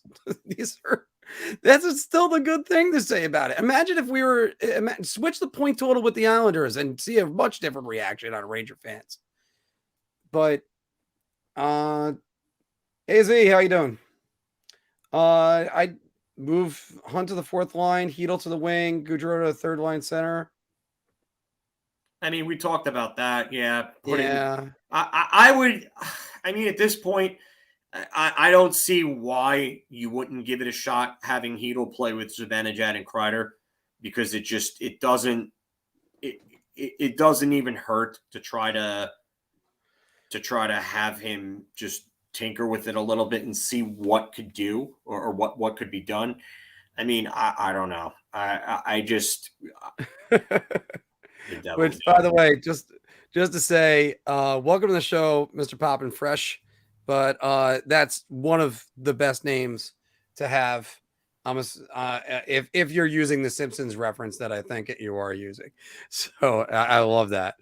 A sure thing, Poppin' Fresh. Mr. Burns is doped up or dying or something, but yeah, I gotta agree with that, and.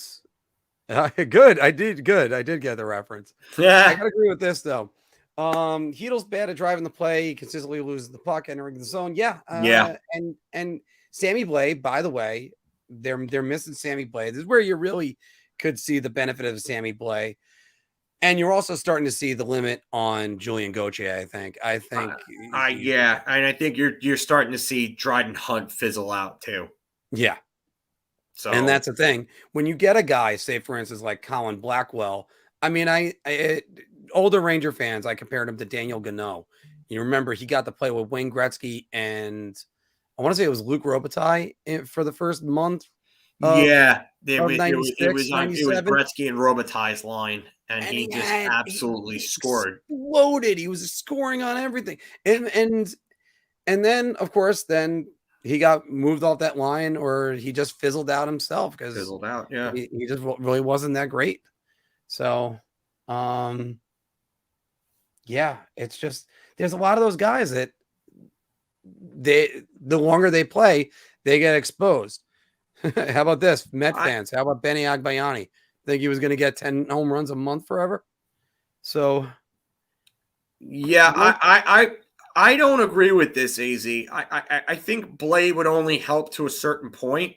I don't really think he's that massive of an upgrade over Kakko.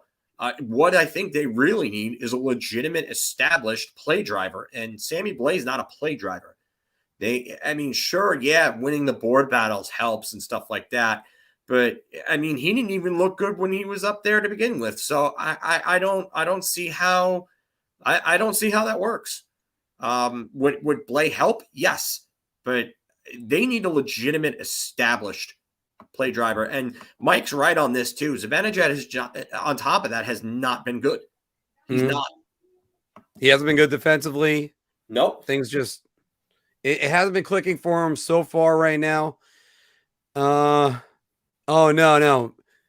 David, Men in Black was Bernard Gilkey. That's who it was. Oh God, Bernard Gilkey. Bernard Gilkey was in Men in Black. Blast from the past. And a matter of fact, Bernard Gilkey was the first New York Met to hit 300 with 20 home runs and 100 RBIs in a season. So, how about that one for a statistic? Wait. Strawberry never did that? Strawberry never hit 300. Oh, wow. That's right. He was always short on the average. He had the home runs and the RBIs. Yeah. Right. That's right. And although now I'd kill for anybody to hit 300. So, because that's what I always grew up believing. Where was that? Oh, Dave, my next game, I think I play next Tuesday in at Dix Hills, I think. I have to double check that. I do have a game with my team at UBS Arena, by the way. Gaudreau needs to stop giving away the puck. Yeah. By the way, if there's anything I could say positively about Kakko is he gets the puck. He steals the puck from the opposition like a monster. Yeah. When he's on, he hasn't been really doing a whole lot of that lately. Yeah. I don't think they're going to go after JT Miller. I don't think JT Miller might be going anywhere now. Yeah, I don't think I don't think JT Miller is going to go anywhere, and two, I don't think they would go after him. I really don't think they would go after him. which, I mean, it sucks that he might not be going anywhere, but I mean, because that would help the market out. But, by the way, Pop and Fresh, it's I'm already thinking about you're the leprechaun from Lucky Charms. I'm going to get your Lucky Charms. And he burns drilling into his brain. So thanks. You turned on the Simpsons button for Marc. You can't turn on the Simpsons button. You can't turn on the Simpsons button. He's going to go reference after reference after reference. Oh, he's going to get a lot more of them. This is where I feel like I should be using the GIF of Ralph Wiggum, and it says Chuckles. I am in danger because this is what I feel like right now. I'm in danger.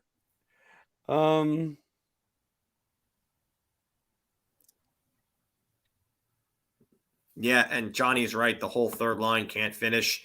Chytil can't finish. Gauthier creates chances, can't finish. Lafreniere gets that one spot against Buffalo and scores because he just seems to score on that spot every time against Buffalo. Literally same goal, the same goal against Buffalo in the same exact location as his first NHL goal in overtime last season. Same location. I understand why you don't want to correct the Rangers power play. I know this is addressing one of those that was up there. You don't want to change the Rangers power play because they're 7th in the league right now. But on the other hand, FIlk and I have been calling for Strome to be moved off the top power play unit for a while. For a long time. Long time. So,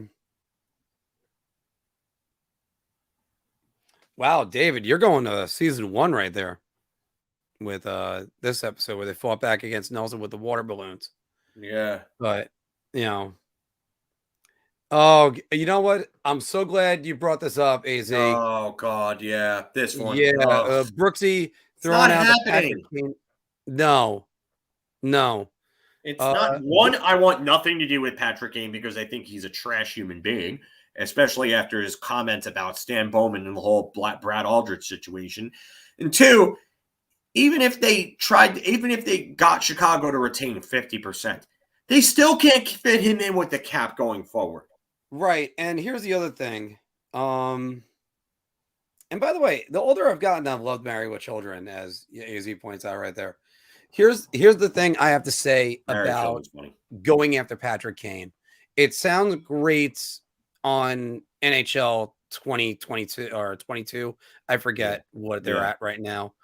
But in reality, you got an aging player. You're going to give up assets to get him.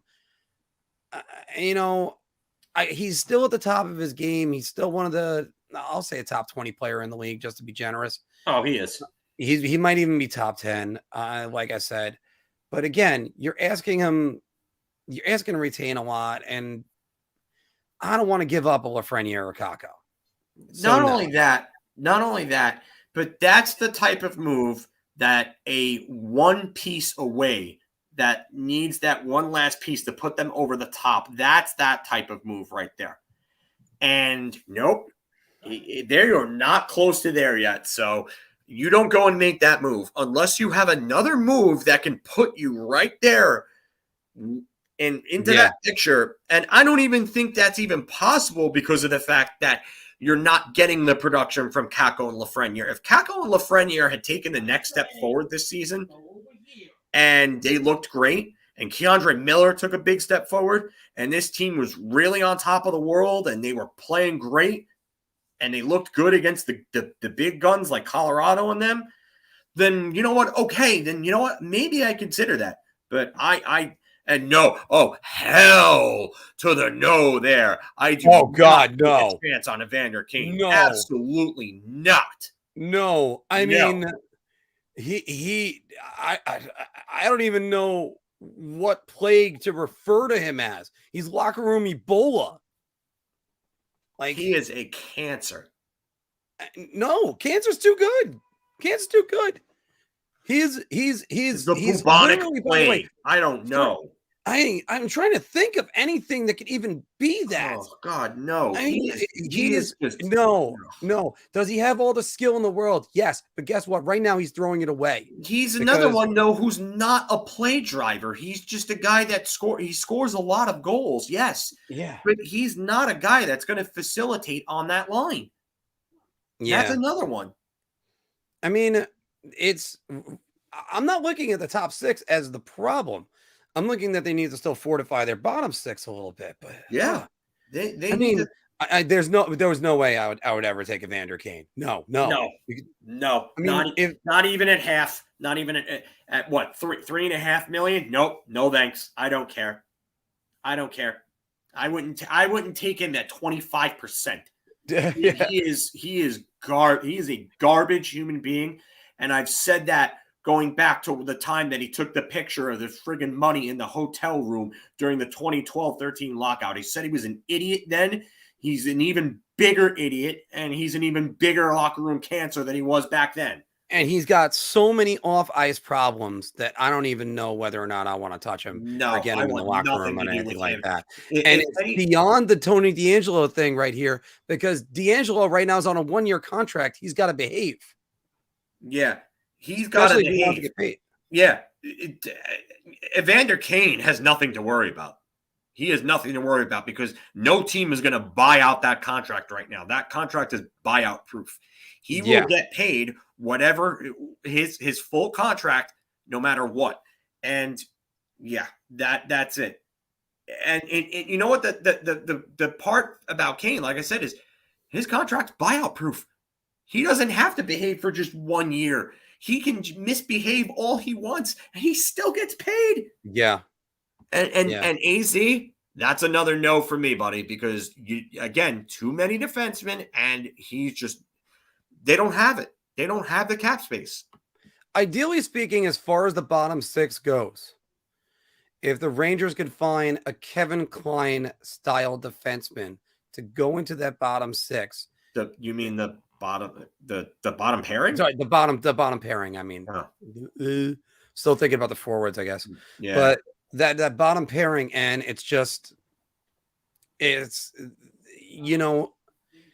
that would really work. I'm in agreement with my broadcasting partner right here. Patrick Nemeth is just god awful. Fire him into the sun, as John. I'm literally the clip of Michael McDonald on Mad TV just walking up to the wall and just putting his head through the wall every time I watch Patrick Nemeth. And Mike, well, first we're going to go with Ilya's comment right here, which is because they have DeAngelo already and they're going to fix it. Yeah. Well, first off, I can't wait to see that locker room with Tony DeAngelo and Evander Kane. But Mike is 100% right on this one, which is Tony DeAngelo is not going to do anything stupid because he wants to get paid in the next deal. Yeah. And that's why he's producing well. That's why he's doing maybe, and I hold that. He actually learned from it like no one does. And because I still don't think Joshua Sang's learned anything. And he still thinks he's the greatest thing in the world. But again, the Rangers got Adam Fox to replace him and in short order. So it was easy for them to move on. But Ben Sherratt would be a great addition. Yeah, I was just looking at that too, but not at the supposed price of a first rounder. If they're looking to get a first rounder for Ben Sherratt, bye. Thanks. Ilya, I'm going to come back to yours, but I want to go down to this one because this is great. Nemeth is Marc Stahl 2.0 at the end of Stahl's career. No, that's the wrong set of years. Go earlier or much earlier. Yeah, no, I saw somebody else say that on a different forum. Brock McGinn wouldn't be terrible. I think they need someone more like Jared McCann than Brock McGinn, to tell you the truth. But you know what? Why was I? You know what? I was thinking of Jared McCann, not Brock McGinn. Oops. Yeah, Jared McCann would be. This is right too. Nemeth is worse than Stahl's ever been.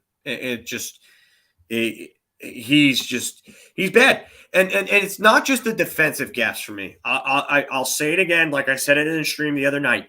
It's the fact that he can't make simple outlet passes and make simple plays that NHL defenders should make. So, and Richard, thank you. We appreciate that. We definitely do. So if you have a question or a comment, definitely, put it in there and we'll definitely address that. We always try to get all of our, I still need to, yes. Yeah. That'll the only happen. question is, which channel is it going to be on? You guys It's got going to free be on reign here. on that. It's going to be on here. Me and Steven talked about that. We're gonna do it on here. I wanted to do tomorrow, but I'm not going to be able to do tomorrow. I have a wake to go to later on in the day tomorrow. My friend of mine's father passed away, so I'm going to have to do that. But I think maybe sometime, maybe next week, I might be able to do that with Steven. So, are you still going to do your good, bad, ugly tomorrow? Or yeah, I'll do the it early tomorrow. show. Yeah, well, that's earlier on, so I can do that. So. All right, because by the way, I'll jump on with you on that one. Eric Stahl still looking for a team? I thought Eric Stahl was playing. Yeah, I thought Eric Stahl was in. He signed somewhere. Where the hell did he sign? And now I see I have way too many tabs open. Oh no, he hasn't signed yet. I thought he had signed. He I don't know what Eric Stahl really has left at this point, though. I mean, kind of like. I think he's kind of just done. Yeah, but I mean, he's already got his 1,000 points, Stanley Cup, Olympic gold. I mean, he's got a case. He's in that hall of really good, Hall borderline Hall of Fame type player. I don't know if I'd necessarily put him in the Hall of Fame, but Hall of really good is definitely where he should be. Prestige Worldwide. That was Step Brothers, right? Step Brothers, yes. Okay, yeah. Yeah, I definitely don't bring in Eric Stahl. Yeah, you want somebody that's going to outperform, absolutely outperform FIlip. I don't see that happening. No, I also don't see FIlip as a wing either. I think he could be a wing. I'm not sure, but I would at least give it a shot before moving on from him. You got to do your due diligence there and at least see what you have with him on the wing. I mean, I still want to do a video of us. It'll be an edited video, obviously, of what does your jersey collection say about you. And I know there's a lot of people that bought. I know a guy that had I met a guy, I should say, had an Anthony Duclair jersey, and it was a Ranger Anthony Duclair. Let me be very specific about it.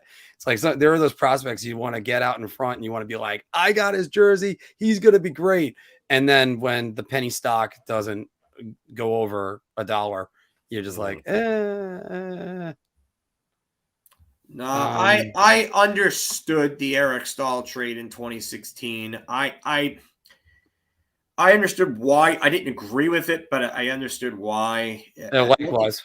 Looking back at it, they were trying to keep 2014 alive, and they thought that Eric Stahl would come in and be a difference maker for them, and he was just totally out of shape. And on top of that, AV. Yeah. Well, AV is also just an idiot. I'm sorry, the guy's an idiot. So he's a guy that you know what? I ate my crow. I called him Don Nelson coaching the Knicks, if you remember that back in the 95. And it was awful. And then the Knicks fired him, and Jeff Van Gundy took over, and that's all she wrote. Yeah. I agree with this one right here.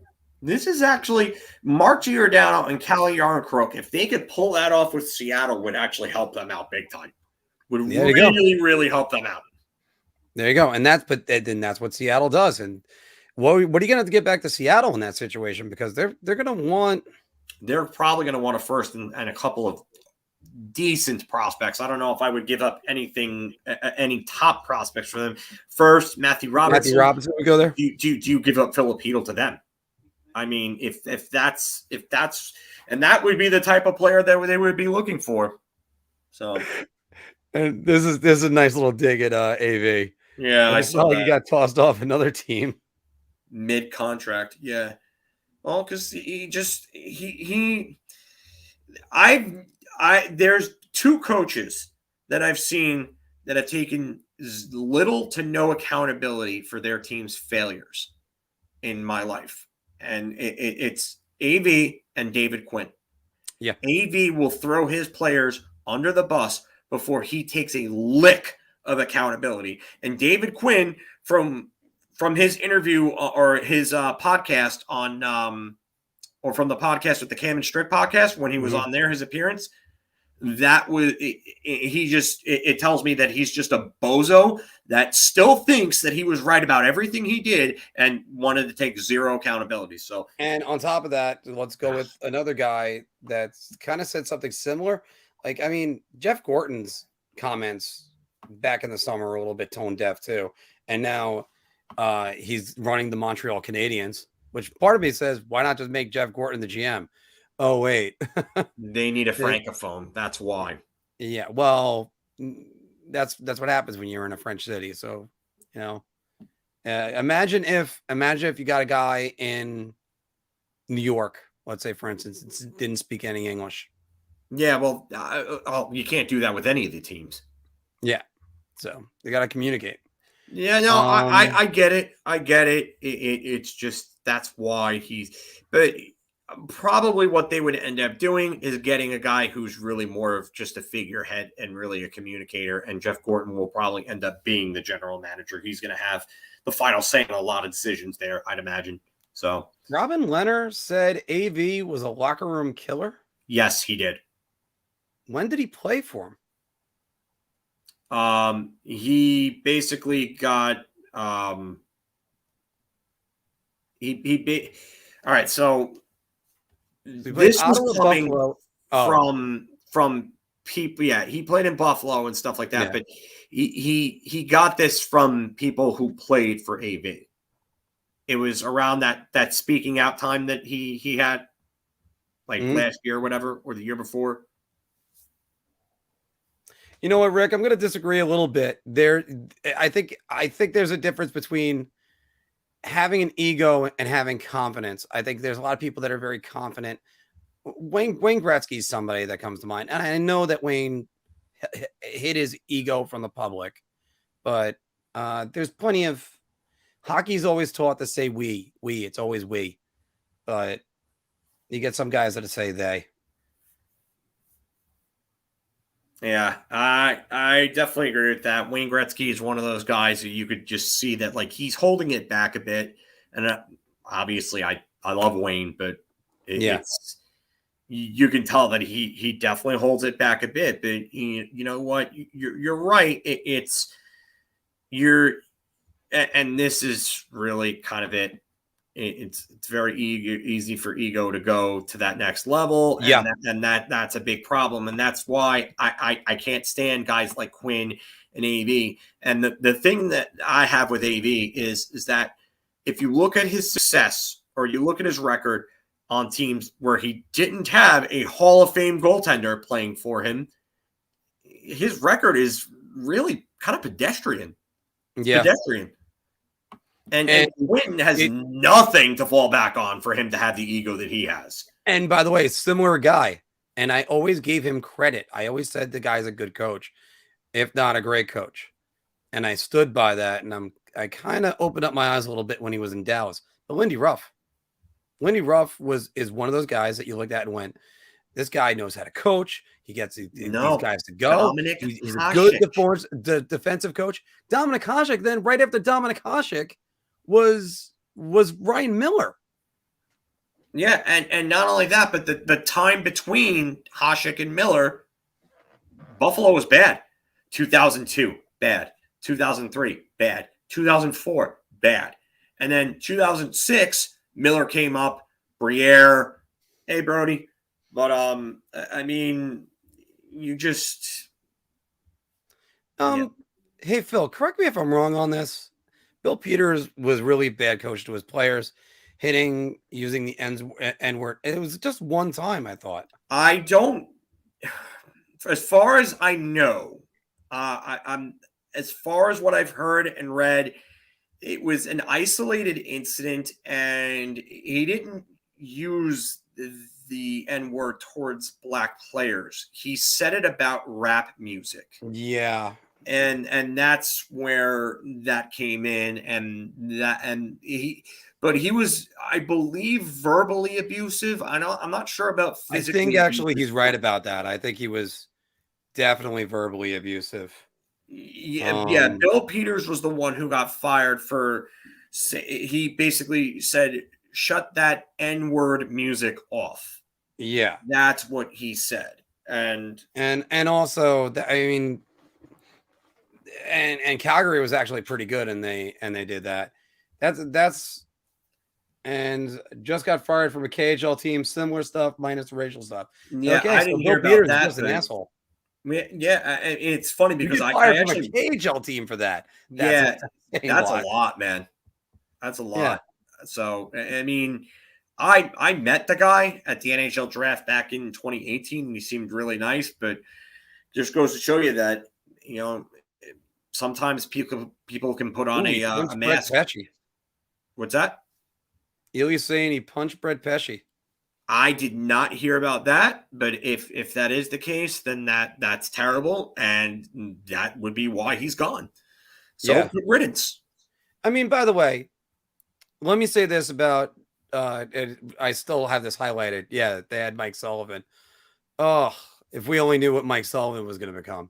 Yeah, Mike Sullivan has easily made me a believer.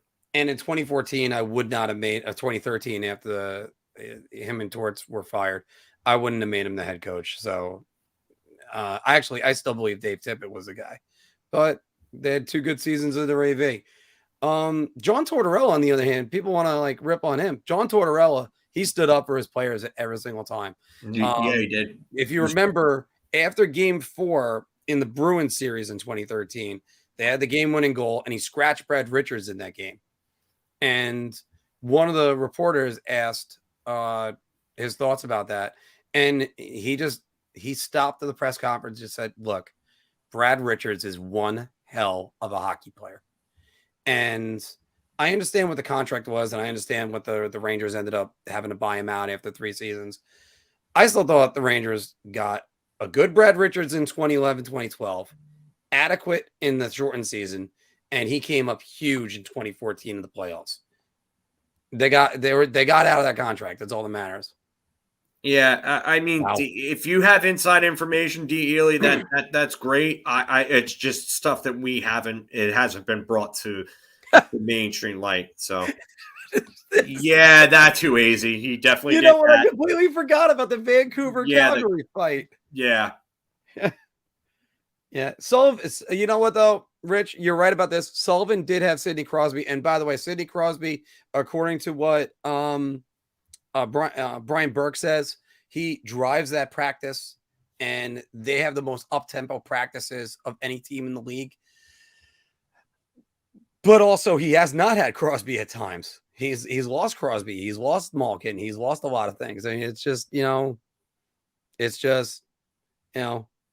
Oh, by the way, Ely, don't worry. Volunteer is still work. It's still work, dude. Yeah, it's still work. I just, like I said, I'm going on what I've heard here, and then other reporter recounts and paraphrasing of things. So if you know something more and you've talked to people on the inside and you have more information, kudos, man. Kudos. And by the way, it's good for us to hear, even though that's the information you're learning, as long as we're not saying it, because if we're saying it and we don't have sources, we could be sued for libel. But on the other hand, it's also good for us to get the information, because from what I know about Bill Peters, I'm like, why has this guy been railroaded? Or even Ted Nolan. But was another Well, one. Ted Nolan's another. Ted Nolan's another one. Let's just say like that's a little more well documented. Ted Nolan. Yes, There's a lot of people that know about that, and a lot of people that have said why Ted Nolan has been railroaded. right. So, And so again, us always finding out new information is a good thing. So yeah. We're gonna go about 8 more minutes to bring us to 7 o'clock, and then we're gonna sign off because I gotta get this on iTunes and start a new YouTube promo for us. And by the way, once again, guys, we're over 2,000 subscribers now. Thank you all very much. We're trying to get our views up, and like I said, we got big ambitions. So, Yeah. And yes, thank you all. I had to put that comment in. Sorry, I was talking. I know. I'm just putting in.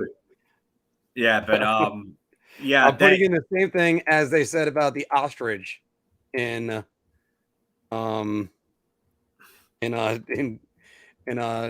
Letterkenny, allegedly. Allegedly, yeah. that's yeah. So this is 2000's big for us. Just think of where we came from with this, you know? I know. Started out as a couple of Zoom videos and stuff, and now 2,000 subscribers.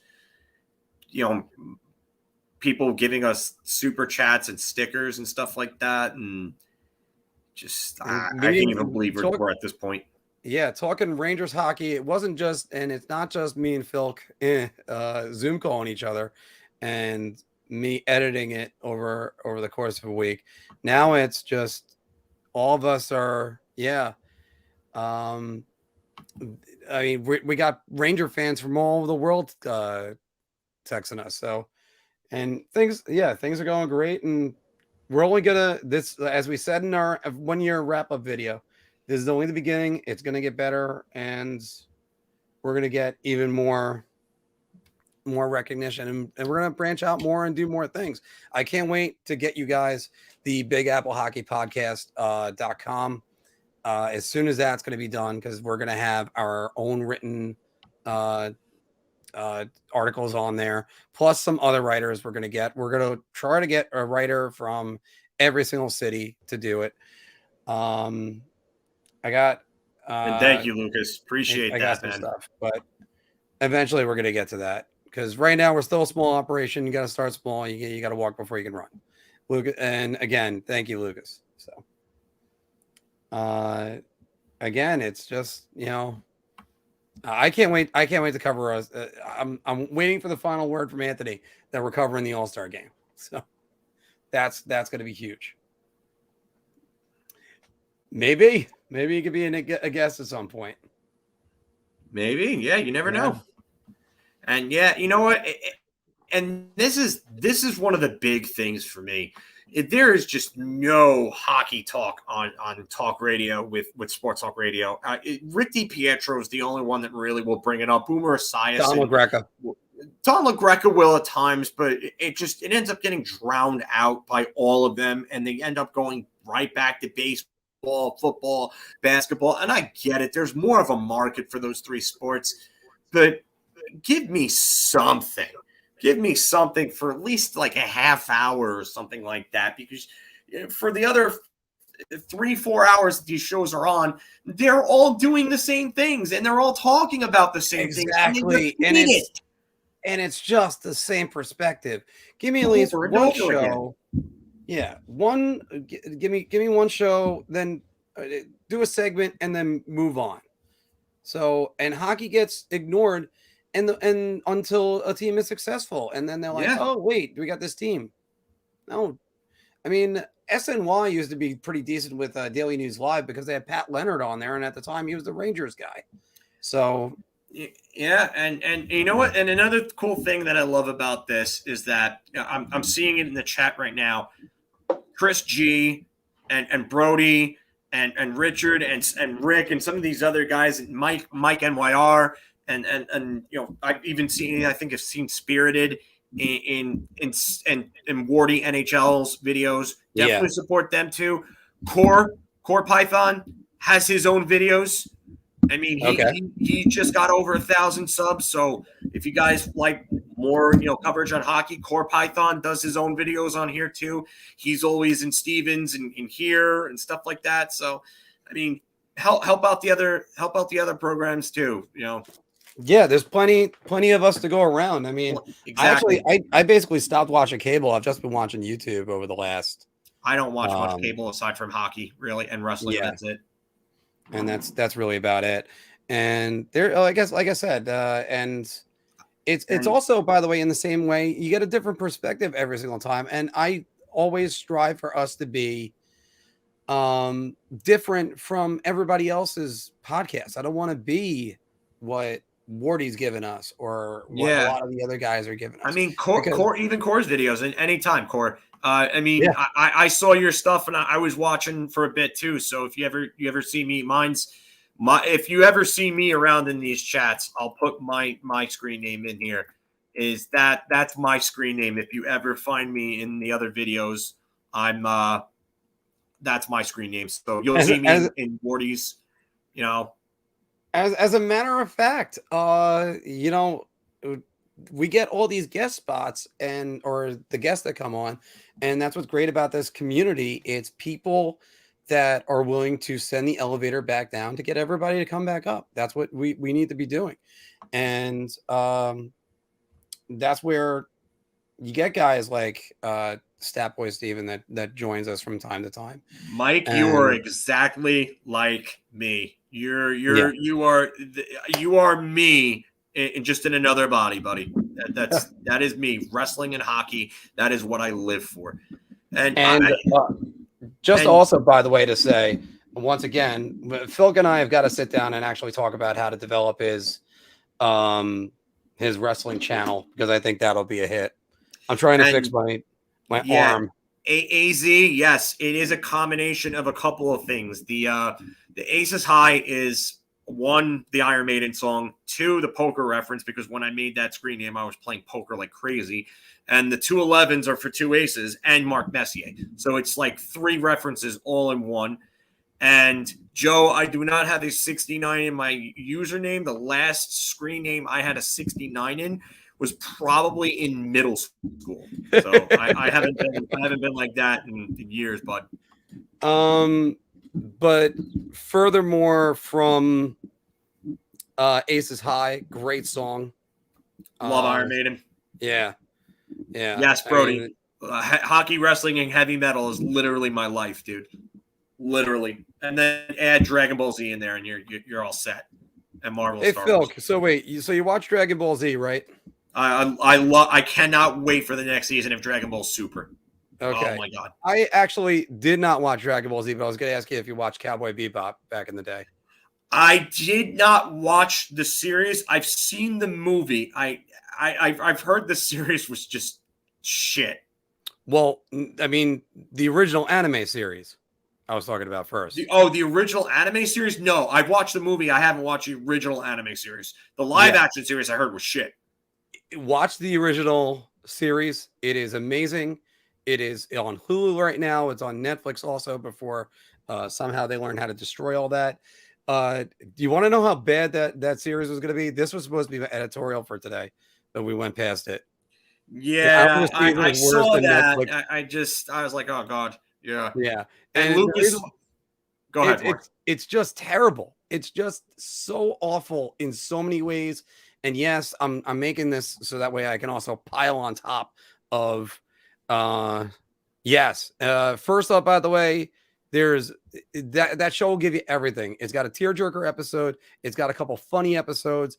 It plays on so many different things. Oh, it's great action. And this is right too. That's part of why I love this channel, because it's just even the live streams the other night ended up evolving into a music one. It ended up into a comic one at one point. And Lucas, I saw this. Yes, I did, and I am psyched for that. I am so pumped for that to come out. So I'm foaming at the damn mouth right now.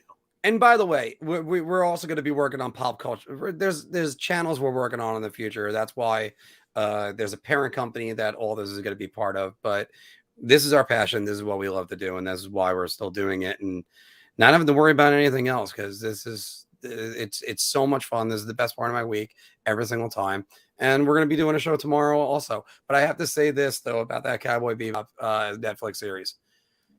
Netflix, stop taking existing properties and shoehorning in your messages. Just stop. with the Dark Crystal series, which was also which was as bad as Cowboy Bebop was, the Dark Crystal series was that good, and you canceled that one. That had the messages. I didn't care. This one, it's like, oh God, again.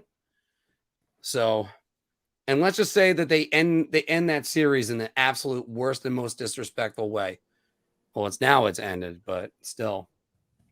And yeah, and you know, Johnny, you're right about that. Keep something that makes you a kid. Hold on. Yeah. I drank strawberry quick today.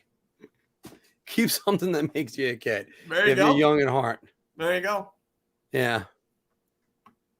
Well, again, yeah, it's just tell the story. Look at some of the movies and everything that we watch. Even when we can see the political messaging inside of it, the story was compelling and it made you empathize with people. When you get people shouting at you to go, no, you should feel this way. You don't feel this way. That's the thing. They don't understand that. They're telling you how to feel, not getting you to feel that way. And like, there's, I mean, I did acting. I was a failed actor. Hell yeah, Dunkaroos. Yeah. Hell yeah. Dunkaroos. There you go. There's another one. You're supposed to be able to put yourself in someone else's shoes and get emotional. If you're telling me how to feel, I'm not going to feel it. Yeah, and Joe, I would say this. Don't watch WWE's main card because it's god awful. But you want to watch New Japan, AEW. There is good wrestling out there right now. This is a good time to be a wrestling fan. Yeah. And Gene, you're right about this. You know, what's the problem? Wouldn't you want somebody that wants you to be happy doing the things you do? That, to me, that's what I look for in a girl. I mean, it's also like it's sort of like what am I supposed to do then? Am I supposed to just watch the same reality TV program or true crime stuff forever? Oh. I mean, although I can't help but laugh about this. I got a 65-inch 4K TV and a PlayStation 5, and it's in a room dominated by a 2-year-old. Life happens, man. But I mean, hockey player with the long blonde hair coming around, hockey sticks and drumsticks, and that'll see. Yeah. It's good. Like I think my brothers used to play at Hammerheads, if I remember that place correctly. Toa Leona. Ooh, okay. I will keep an eye out for him, Joe. I will definitely keep an eye out for him. I don't watch much of Dark, but I do see the results, and eventually, if he's performing well on AEW Dark, then he's going to get called up to Dynamite. So I'm definitely going to be on the lookout for him then. And Johnny, you know what they say about divorce? Let me highlight it for you. You know what they say? Why is divorce so expensive? Because it's worth it. But no, I mean, I look back at my past relationships and I'm thankful. And I talked to Chris about this. I make all the jokes about my personal life. Some are true, but it's just, I don't have any time for it right now because I'm focusing on this. This is whenever I'm not at work, bartending, this is what I want to do. So that's what we're going to be doing. And we got a lot more coming. Like I said, we got more channels, more things we're going to be doing. Keep them coming, guys. We'll keep making content for you. We haven't done a what if in a while. We're going to do that. Yeah. We got the good, bad, the ugly tomorrow. We're going to probably prospect episode is going to be coming up soon too. Like I said, we'll probably work on that next week, but I will put something out there. If you are not all if you're not all a part of the group, look up Big Apple Hockey on Facebook. I post stuff in there. I post my good, bad, and uglies in the group as well. So definitely cheaper to keep for 31. By the way, Ilya, congratulations. Because Yeah. also one of the reasons why I'm going out to Arizona at the end of March is my parents' 50th wedding anniversary. So that's another project I have to be If working I had a on. beer, I would toast to that right now. Yeah. Well, it's just nice. It's nice to have it all going. Still, yeah. I mean, it's I don't harbor any ill. I only harbor really ill feelings towards one of them, and even at that, I can put it aside. But one of the four that I've dated, so. Nah, I don't have any ill feelings towards any of my exes. I never got too heavily invested in any of them, so I don't have a ton of experience. But yeah, and Gene's talking about you meeting up, and he said, "Why don't I get out there with you?" I said, "If I could, I would absolutely do it." Yeah, so. I mean, I'm trying to make sure that no matter what, I want to go to Vegas. We're just waiting on the word for the press box seats, so the press passes. So I mean, again, that's. And yeah, hit up the cigar lounge with Mick. I mean, Mick's a great guy too. So can't help but say enough about every time that I'm out there to see those guys. And I'm taking extra days out there so that way I can do more when I'm out there and relax. I am going to bring my clubs up. We go to Fox, I believe, but I think he's doing another one right now, which. Oh, hey, Johnny, that's actually, and again, that's even better to hear. I mean, we can joke about divorce all we want, but when you get that, I mean, my aunt and her ex-husband are still friendly, so, but also they still have 2 children together, and then again, I got another situation where I'm so glad someone else got divorced. I'm not going to say who it is because I don't want to ever hear about it, but sometimes it's for the best to just be separate but friends. Yeah, there it is, Fox Cigar Lounge, and yeah, it was great. Which is funny because my ex fiance, her company was the Fox Glass Company, and I got her some cigar, the matchbooks when I was out there. So. Yeah, and Dave, I mentioned this earlier on. I said that I don't think they would do it in February. I think they would do it in something like September, like they've done the previous World Cups of hockey. But by the way, if you're going to ask, would I rather that? Yes. Yeah, I'd rather the World Cup of hockey at this point. Yes. So. Richard, you're 100% right on this. It's.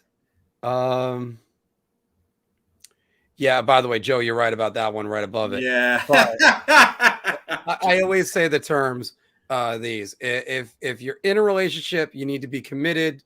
And if you're in a relationship, you probably need to be committed. Yeah. It's or you're probably gonna be committed. Yeah, one of those. Yeah, and I'm actually trying to see if I can get my brother and my niece already said yes, my goddaughter. So if that's going to be family time, even though I'm going to do a Marc on the road for that, that would be it. Yeah, of course. But yeah, by the way, if you're trying to keep dating single women who wants to date someone that nobody else wants, yeah, that's right. Chris, that's a great point. And yeah, I don't think they're going anywhere. I just think that it's eventually everything is going to get hammered out. I just don't know how long they stay where they are. And in terms of Arizona, I think they're going to end up going elsewhere. So that's just me. I think the NHL is committed to keeping him in Arizona. I think they're going to want that. I don't think they really benefit from Houston. I don't think that really helps. And it's just there are these city planners that say, oh, you should be doing this. So they put the Glendale Sports Stadium down there, but they had American Airlines Arena up top. So now you build another stadium. There's a great line, even though I still watch a show. I don't align perfectly. I think Houston helps them. I don't think Houston's a big enough. Is it a big enough market sure. I don't think it's really like they've had the arrows for years, but I just, to me, I think they're better off in Arizona if you just get them stable ownership and get them a good arena in an area that's conducive to having people come in. I think it could work. Yeah. Oh, really? Okay. About Mick going to Chandler. Yeah, this is another one. Yeah, I mean, but one of the lines John Oliver said was, "We replace sports stadiums like we replace Spider-Man."